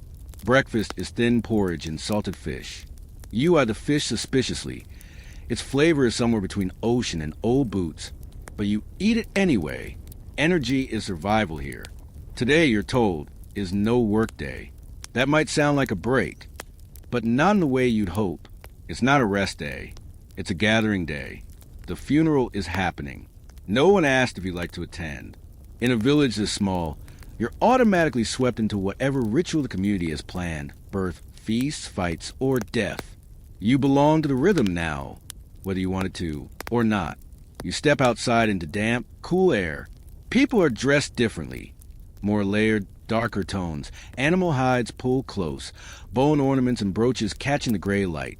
Faces are clean. Braids are tight. Children are quiet. Their usual chaos still like a bonfire doused in rain. The deceased is a man named Steiger. You never met him. An older farmer, apparently. Slipped on ice while chopping wood. No battle, no fanfare. Just a sharp fall, a cracked skull, and stillness. You walk with the others to the burial site, a raised hill a short way from the village, overlooking a cold river that snakes through the land like a silver ribbon. The earth squelches underfoot. Snow has melted here, revealing black soil and half-frozen roots. The body is laid out on a wooden platform, wrapped in thick woolen blankets, hands folded over his chest, his axe laid beside him, not for defense, just as a marker, like a passport into the next world. Mainstream historical fact. Vikings believed in multiple afterlife destinations. Valhalla for warriors, hell for the rest, and even lesser-known places like Folkvanger. The method of burial often reflected status, beliefs, and cause of death. Ship burials were rare and reserved for the elite. Steig was no elite. His send-off is modest but sincere. An elder woman chants something low and melodic. Not a prayer exactly, more like a farewell poem. The words are foreign but mournful, full of long vowels and hard consonants, like the land itself. The air is full of smoke and pine. People toss things into shallow grave. Bits of bread, a carved figure, a drinking horn, a sprig of herbs. Someone throws in a bundle of wool. You're not told to give anything, but a child next to you presses a rock into your palm. You hesitate, then drop it in. Quirky tidbit. Vikings occasionally buried the dead with coins or small tools, but in some communities, odd items were included, like animal bones, bird feathers, or even the occasional whalebone paddle. Some say these items were symbolic. Others suspect they were practical gifts for the journey. Steiger's grave is covered slowly. No wailing, no collapsing with grief. Just steady hands, layering soil over memories. Historians still argue whether Viking funerals were primarily spiritual acts or more communal affirmations of continuity. Some claim these rituals honored gods and ancestors alike. Others see them as ways for the living to reaffirm their roles, their place, their survival. You notice it most in the way people look at each other after the final mound is patted down, as if something unspoken passes between them. A shared "we're still here." Afterward, the mood doesn't lift. It shifts. The village doesn't feast today. That might come later. For now, people move in smaller, quieter rhythms. You walk alone for a bit, through the pine fringe beyond the huts. The wind picks up, rustling through dry grass and leftover snow patches, whispering through the branches like 1,000 voices that can't quite form words. It's peaceful and eerie. You think about your own world, how death there is handled with sterile gloves and scented flowers and well-worded announcements. Here it's raw, honest, immediate, A body becomes part of the earth within hours. Morning is active, graves dug by hand, food prepared by neighbors, songs sung not for beauty, but for purpose. As you walk, a raven watches you from a crooked branch. It tilts its head like it knows something you don't.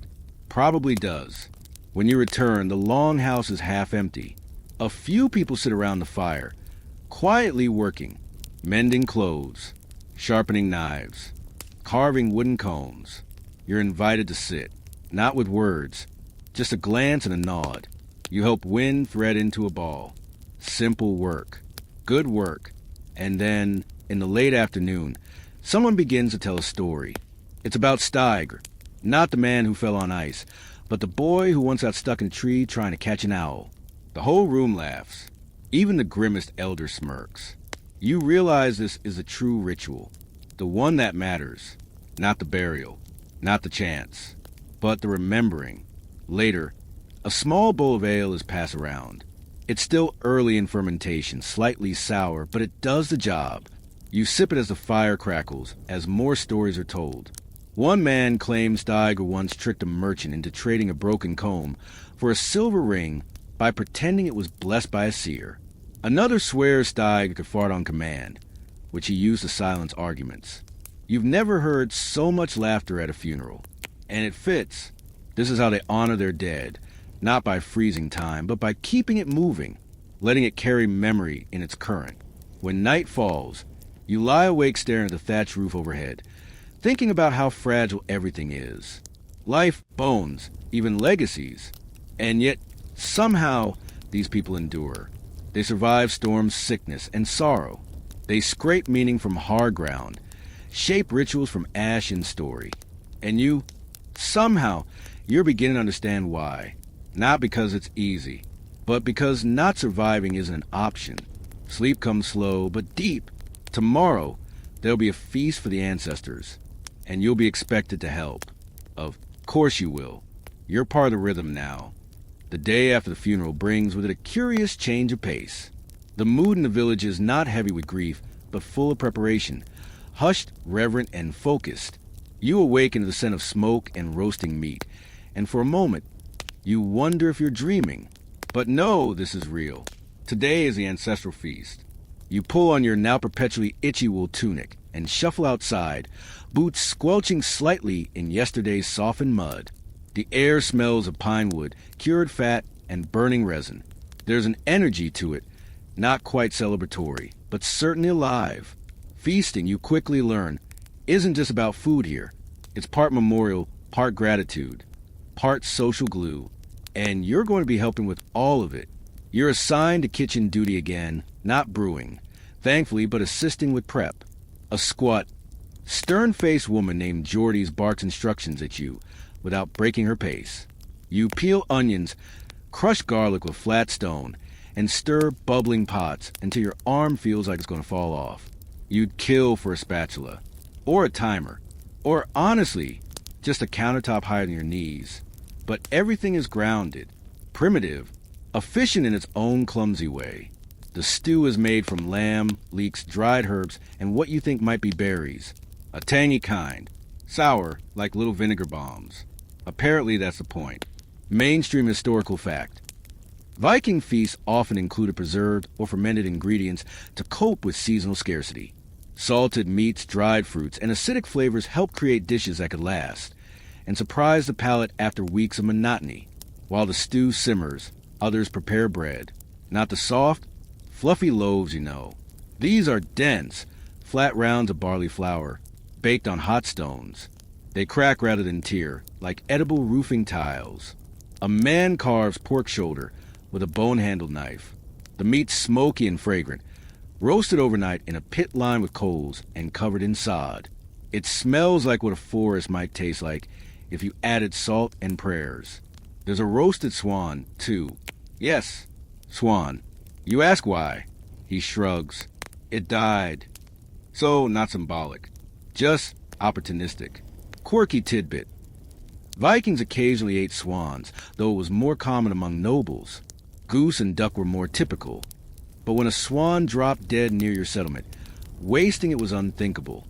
Even today, Some scholars debate whether specific birds held spiritual importance, or were just really tasty. The villagers aren't just cooking, they're transforming.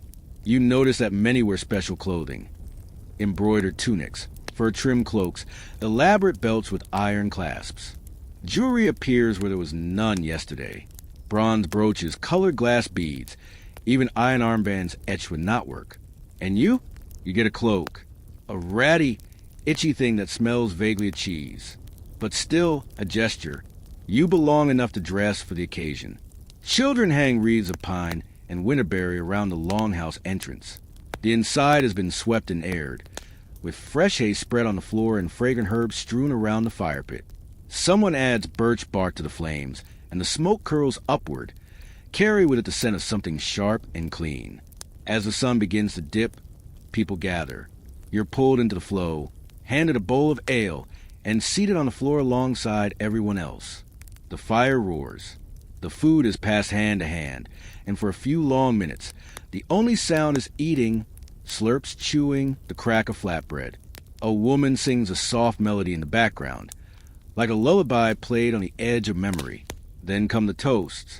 One by one, villagers rise, raise their drinking horns, and speak. Some offer thanks to their ancestors, mentioning names you don't know and deeds you couldn't verify. Others toast the gods. Odin, Freya, Thor, and Jord. One man thanks a fox spirit he claims saved his brother from drowning. Nobody laughs. Nobody questions. Historians still argue whether Viking religion was a fixed pantheon or a fluid mix of regional spirits, local deities, and tribal mythologies. While the major gods were widespread, many communities honor lesser-known figures whose stories are lost to time or buried under Christianization. You're nudged. It's your turn. What do you say? Your mouth goes dry. Every eye turns toward you. For a second, you consider faking a seizure, but instead you stand and mutter something about gratitude, about how you didn't expect to be here, that you're learning more than you imagined, that you wish you brought hand sanitizer and better shoes. Laughter, genuine, not mocking. They clink horns with you. You've earned your bowl of stew. You dig in. The lamb is rich, the bread crumbly but edible, and the swan tastes like gamier duck. The ale's less sour than yesterday. Everything is better when shared by firelight. Later, the music begins. Drums first, wooden frame, stretched hide, thumping like a heartbeat with a limp, then flutes carved from bone, shrill, whistling, weaving to the drum beats like wind through branches. Finally, voices. No harmonies, just call and response chants that feel older than the language itself. People dance, not elegant, not rehearsed, just stomping, clapping, arms swinging. You join in, awkwardly at first, then more freely. You stomp, you spin, you nearly elbow a child. She laughs. The world shrinks to flickering firelight, music, motion. You forget that you're freezing, that your joints ache, that your last shower was, well, you stop counting. You're here, fully, and then the stories begin again. Around the embers, elders share tales of the dead, not just Steiger now, but others, grandmothers who chased off wolves, boys who fell through ice and emerged years later in someone else's dream, a woman who walked into a storm and returned with silver hair and knowledge of stars.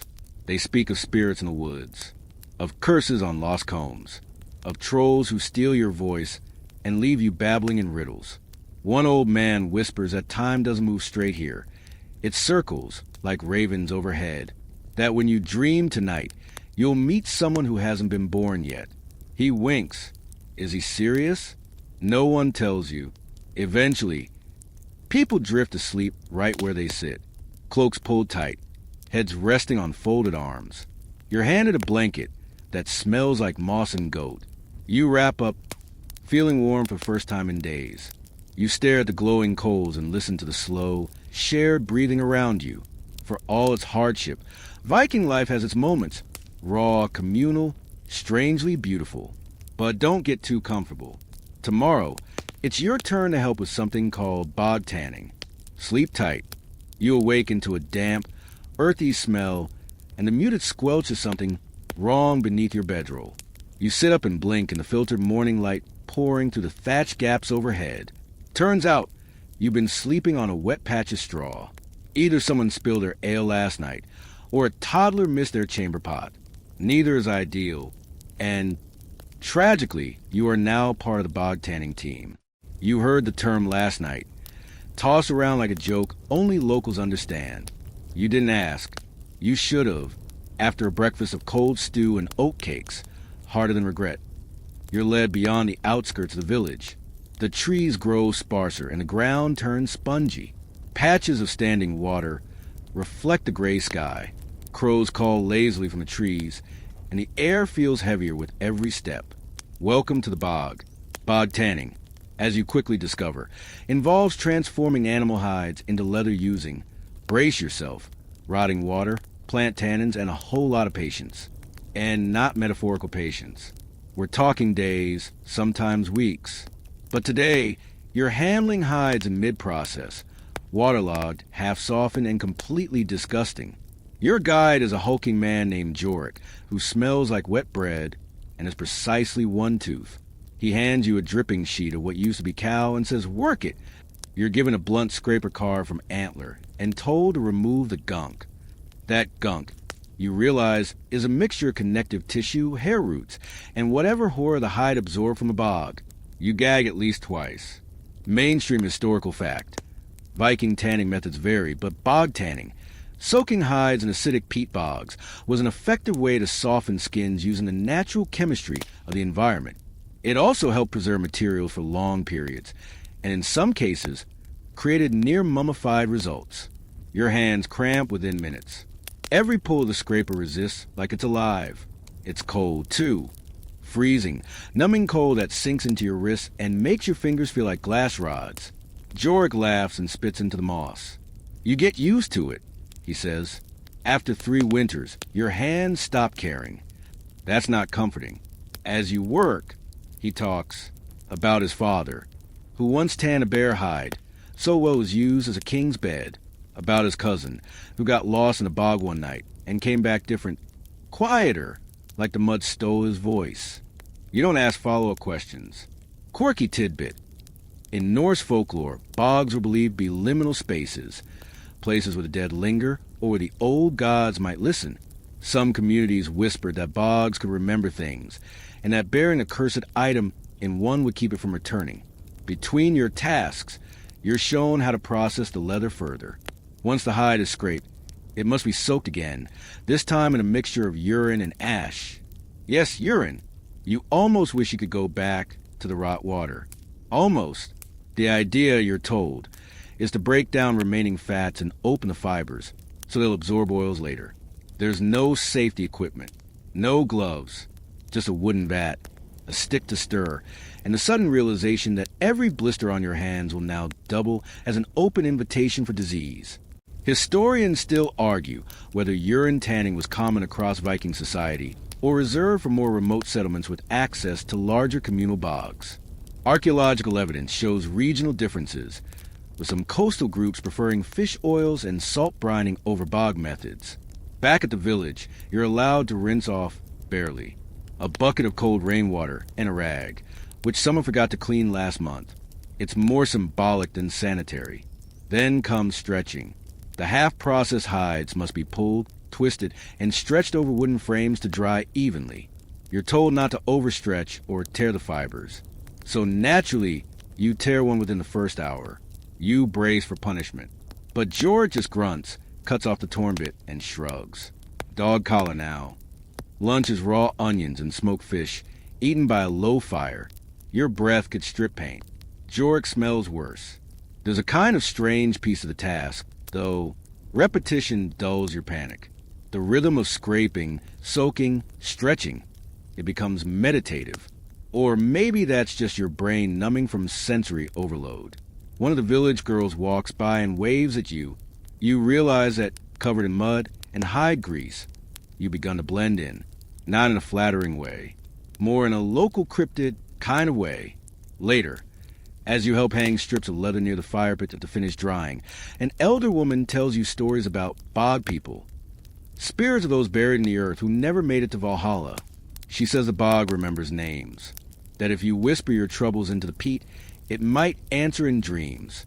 You don't whisper anything, but you do glance over your shoulder more than usual on the walk back. Your cloak now smells of acidified cow and failure. Your hands are stained orange. You're starting to understand why Vikings rarely smiled in paintings. Night comes slowly, fading from gray to slate to charcoal. You curl under your blanket sore, stinking, and suspicious that you might be part hide at this point. And just as you begin to drift off, something shifts in the thatch above. A mouse? A spirit? Jork sneezing? You'll never know, because tomorrow you're waking up early for the comb-making shift. Sleep tight, and maybe put something over your face, just in case. The sun isn't even up yet, and someone is already yelling. You groan, blink sticky eyes open, and fumble for your tunic in the dark. Your arms feel like rope, your fingers stiff from yesterday's bog tanning ordeal. There's a faint stench of leather, ash, and what you now recognize as fermented misery. Get moving. Comb-makers got no time for sleepwalkers. Right. Today, you're assigned one of the village's less glamorous, but strangely vital crafts, making combs. Yes, combs, as in the thing you last used to fix your hair before diving into this muddy historical fever dream. What could be so difficult about carving a bit of bone into tiny teeth? Well, as you're about to find out, everything. You're taken to a hut on the edge of the village, smoke curling from its chimney and wood chips covering the ground like snow. Inside, it's darker than you expected. Light filters into a single high window, revealing long tables strewn with tools, bone fragments, and half-finished combs that look like props from a horror museum. Your mentor for the day is Astrid. She's wiry, middle-aged, with a jaw that could cut oak and eyes that don't blink nearly enough. She grunts in your direction and hands you a lump of bone. Thick, white, porous. Whale jaw, she says. You look at it. It looks back. Mainstream historical fact. Viking combs were commonly made from bone or antler, especially reindeer, cow, and even whale. They weren't just grooming tools. They were status symbols, often ornately decorated, stored in special pouches, or worn on belts like jewelry. Hygiene and appearance mattered a great deal more than popular stereotypes suggest. Your first job is splitting the bone. It sounds simple until you realize Viking combs were made from lamellae, thin, polished plates that had to be carved, sanded, and slotted together with terrifying precision. Astrid hands you a thin iron chisel and points to a stump. You raise the chisel, hammer it gently, and nothing happens. You're not cooking porridge, she says flatly. Hit like it owes you silver. So you do. The bone cracks, but wrong. Astrid winces. You angled it too hard. Again. This goes on for an hour. By the time you manage a clean split, your palms are blistered, your nails are blackened, and you're seriously questioning your modern skill set. Suddenly, your high school geometry trauma seems almost relevant. Quirky tidbit. Some Viking combs had hidden compartments or inscriptions. A few surviving specimens include riddles, runes, or even protective charms carved into their backs. One reportedly said something roughly translating to, "Comb not your hair when trolls walk." Once you got two decent plates, Astrid shows you the next step, sawing the teeth. She hands you a wire-thin saw, the kind that looks like it was made to split angel hairs. You're instructed to saw evenly, not too deep, not too shallow, not too fast. The goal is around 20 teeth per plate, a line like soldiers, smooth as silk. You manage 3 before one snaps off. Astrid doesn't scold you. She just picks it up and tosses it into a bucket marked firewood. You're not encouraged. Hours pass in repetitive, nerve-shredding silence. You grow increasingly aware of how unforgiving Viking tools are. No clamps, no precision vices, no shortcuts.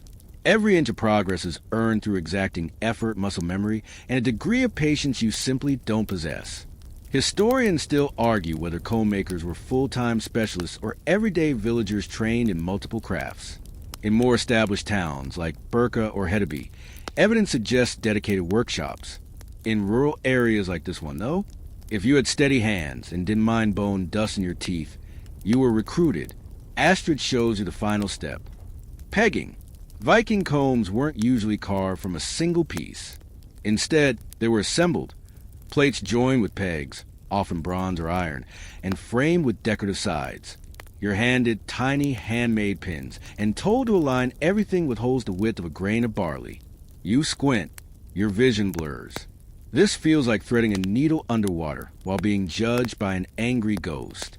But after 6 attempts and one surprisingly calm scream into the moss outside, you slot the peg in place. Astrid inspects your work. Her face gives nothing away. Then, finally, she nods. Ugly, she says, but useful. You take this as high praise. Lunch arrives in the form of cold smoked lamb and barley porridge. You eat cross-legged on a splintered bench, your comb nestled beside you like a pet. No one talks. The work is meditative, yes, but it's also relentless. In a world with no automation, quality matters. If your comb breaks, there's no plastic backup in the drawer. You start from scratch, and that's the whole point. Even the smallest object, like a comb, is proof of discipline, patience, and pride. Vikings weren't just raiders. They were engineers, artists, and fiercely proud of what their hands could shape. The rest of the afternoon is spent filing rough edges. You learn how to polish the bone with fine grit and wool, how to darken it using ash water or oil, how to seal it against moisture with render fat. By the end, your comb glows faintly in the candlelight. Imperfect, yes, but undeniably yours. Astrid says nothing as you leave, but she does let you keep the comb. You take it as a sign you didn't completely disgrace yourself. As you trudge back to your hut, bone dust clinging to your skin and your arms aching. You pass a group of children playing with small wooden toys. One holds a miniature sword. Another wears a makeshift helmet. You smile, then trip on a root and drop your comb in a puddle. You fish it out, muddy, scratched, but intact, and tuck it carefully into your belt pouch. It may not be beautiful, but it's proof that you survived another day. Barely. You wake up stiff, sore, and so deeply tired that for a moment you forget where or when you are. Your fingers twitch like they're still filing bone. Your back is one good sneeze away from mutiny. The smell in your hut is now a cocktail of leather grease, smoke, and whatever mysterious substance lives in your boots. But there's no time for groaning. Today, you've been volunteered, no voluntold, to assist with the thing every Viking village dreads yet cannot live without. Funeral prep. You're not sure how, exactly, your name came up for this.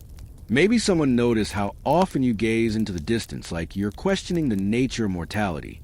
Or maybe they just needed someone expendable to help dig a grave. You're handed a spade. It's wooden, splintery, and about as effective as a spoon in concrete. And you're led by 2 stone-faced elders to the edge of the forest, where the earth is dark, soft, and steeped in silence.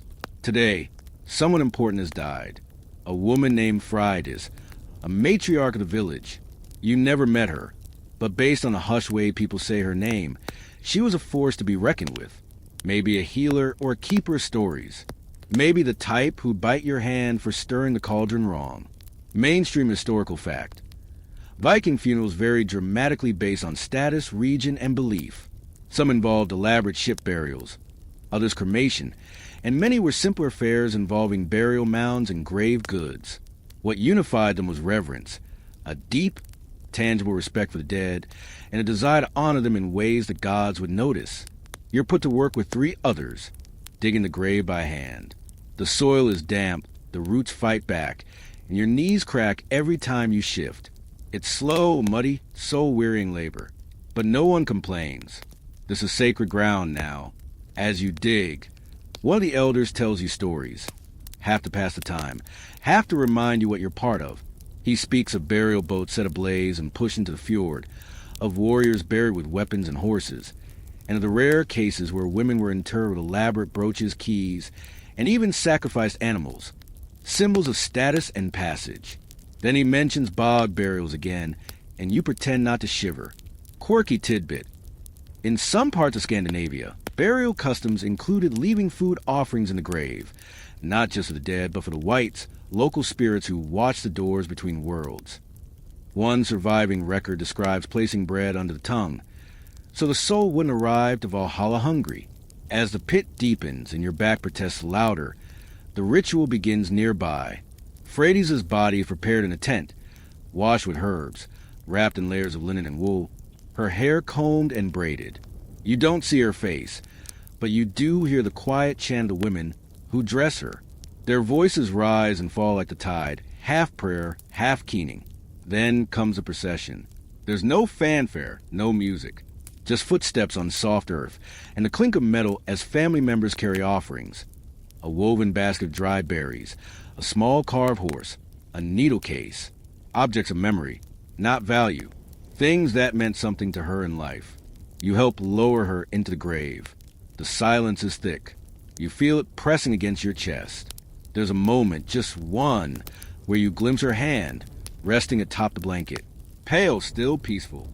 A silver ring glints faintly in the light. You look away before the image settles too deeply into your mind. Historians still argue whether Norse burials were intended as religious rites or symbolic send-offs. Pagan beliefs dominated much of the Viking era, but some graves show Christian influences. Crosses, east-facing alignment, or even hybrid rites that blend both traditions. It's a window into a culture wrestling with change. The grave goods are arranged around her carefully. Not too close, not too far. Someone places a small, carved comb, much like yours, into the dirt beside her. You swallow something thick in your throat. Then, slowly the earth returns. Each villager takes a turn. One scoop of soil, one whispered word. You mimic them, though your whisper is nonsense. You hope intent matters more than pronunciation. Afterward, a cairn is built, a pile of stones, sturdy and simple. Not grand, but eternal enough. Moss will cover it in time, and her name may fade, but the shape will remain. You help place the last stone. Later, at the feast, no one speaks above a murmur. There's roasted boar, mead, soft bread. The fire is low. Some villagers share stories about Freydis. How she once saved a child from a wolf with nothing but a broomstick. How she cursed a storm by singing backwards. How she baked the best honey cakes, then never shared a recipe. Someone plays a lyre. Someone else cries. You sit quietly, watching the firelight flicker across worn faces. And for the first time since arriving in this cold, smoke-laced world, you feel something odd. Not just exhaustion. Not just bewilderment. Belonging. You'll never be a Viking. But for one moment, among strangers who mourn with stories and honor the dead with their hands, you are part of something ancient, something tender. That night, sleep comes easily. The dreams are strange but soft, and no mice in the thatch. Morning arrives slow and silver, not with trumpets or alarm clocks, but with a soft hush of mist sliding off thatched roofs, the lazy drip of dew off the goat pen, and the clink of someone sharpening a blade nearby. There's no rooster, no sunburst through the curtains, just the quiet insistence of another day. Your bones are tired in a way that feels permanent. Your hands are chapped, nails rimmed in dirt, and your once familiar gait now includes a pronounced hobby you've affectionately named the Viking Shuffle. You're starting to think you've finally adapted, but the village, it has one more surprise waiting. Word spreads by mid-morning. A stranger has arrived. You shuffle toward the gathering at the longhouse, expecting the usual. Maybe a wandering trader, a bard, or some wide-eyed cousin from a fjord too far. Instead, you see a tall figure dressed in worn blue wool, a silver brooch catching the light. His beard is forked. His boots are clean, suspiciously clean. He speaks the local tongue fluently, though his accent is off. He smiles too easily, and he carries a satchel filled with items that draw curious gasps from the crowd. Glass beads, iron fishhooks, and what looks like a folded map drawn in ochre and charcoal. Mainstream historical fact. Viking society wasn't isolated. Traders and travelers moved constantly across Europe and beyond. From Baghdad to Byzantium, Norse visitors left their mark. They brought home silk from China, spices from the east, and coins from as far as North Africa. The stranger claims he came from the southern sea and traveled with merchants through the rivers of Rus. He asks questions about your village's fishing routes, timber stock, and blacksmithing capabilities. Everyone is polite but wary. You've seen how smiles mask strategy here. Then he does something deeply alarming. He pulls out a glass lens and uses it to light a piece of straw on fire, using only the sun. The village children scream with delight. You, however, drop your bowl of dried apples and step back like he just summoned a mini sun god. Quirky tidbit. Some early magnifying lenses were traded long before they were scientifically understood. Among Norse artifacts, the Visby lenses found in Gotland suggest some knowledge of optics existed, possibly imported from the East. To the average villager, though, they likely seem like sorcery. The elders invite him to stay the night. There's a feast. Ale flows. Stories fly like arrows over a long table slick with grease and crumbs. You listen quietly, try to make sense of this man who doesn't quite fit, and then he asks you a question. You're not from here, are you? Every conversation stops. You stammer. You laugh awkwardly. You attempt to respond in the thick local dialect you've only half-mastered. He narrows his eyes, not in suspicion, but amusement. I've seen your kind before, he says softly. From the west. They arrive lost, hungry, barefoot sometimes, always watching more than they speak. You're about to object, but he just pats your shoulder, winks, and toasts to honest hands and borrowed time. No one else seems to notice. Or maybe they're pretending not to. Historians still argue whether individuals from far-off lands ever went native in Viking society, adapting to life so seamlessly they became part of the village fabric. Burial records hint at non-local genetics, grave goods from distant cultures, and clothing styles that blur the boundaries between visitor and kin. But how deep those integrations went, if they were guests, slaves, lovers, or spies, remains uncertain. You spend the evening reflecting by the fire. Children fall asleep in their parents' laps. Dogs stretch out by the hearth. The stranger hums a tune you swear you've heard in a museum soundtrack. And slowly it dawns on you. This might be your last night here. You feel it in the way your comb sits heavy in your belt, in the way your hands itch for something familiar. A switch, a screen, a warm shower. But most of all, in the way you're finally starting to understand these people. Their rhythms. Their values, their astonishing ability to thrive with smoke in their eyes and calluses on every surface. There's no drama, no grand farewell, just another dawn. You pack nothing because there's nothing to bring. You say no goodbyes because goodbyes don't exist here, not unless someone dies. You step outside, feel the chill on your face, and walk back through the forest trail, past the stream where you first washed your blisters. Past the tanning pit, the comb hut, the smithy, the burial cairn. And then, as the mist curls low over the path, the village fades. Was it a dream? A historical fever dream built from iron and ash? Maybe, but the blisters are real, and you're still holding that bone comb. And so, finally, let your body begin to soften now. You've walked long roads today, through smoke-choked huts, across icy fjords, into quiet hum of burial chants and the metallic scrape of bone on bone. You felt the chill of ocean winds in your lungs and the slow burn of calloused hands trying to learn crafts forged by centuries. It's okay if you're exhausted. You've earned it. Let your shoulders drop a little. Let your breath deepen, slow and unhurried, like the sway of a ship in calm waters. You're no longer in that muddy village where wolves sing at the treeline and children play with carved swords.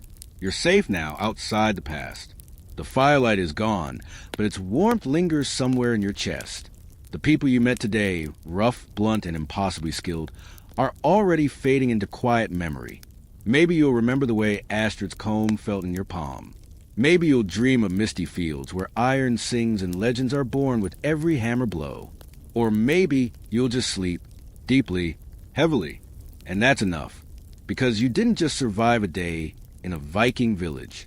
You lived it, mud, blood, mystery, and all. And now, the only journey left is the one into your own quiet dreams. So breathe in, exhale slowly, let the past sink beneath the waves behind you, and drift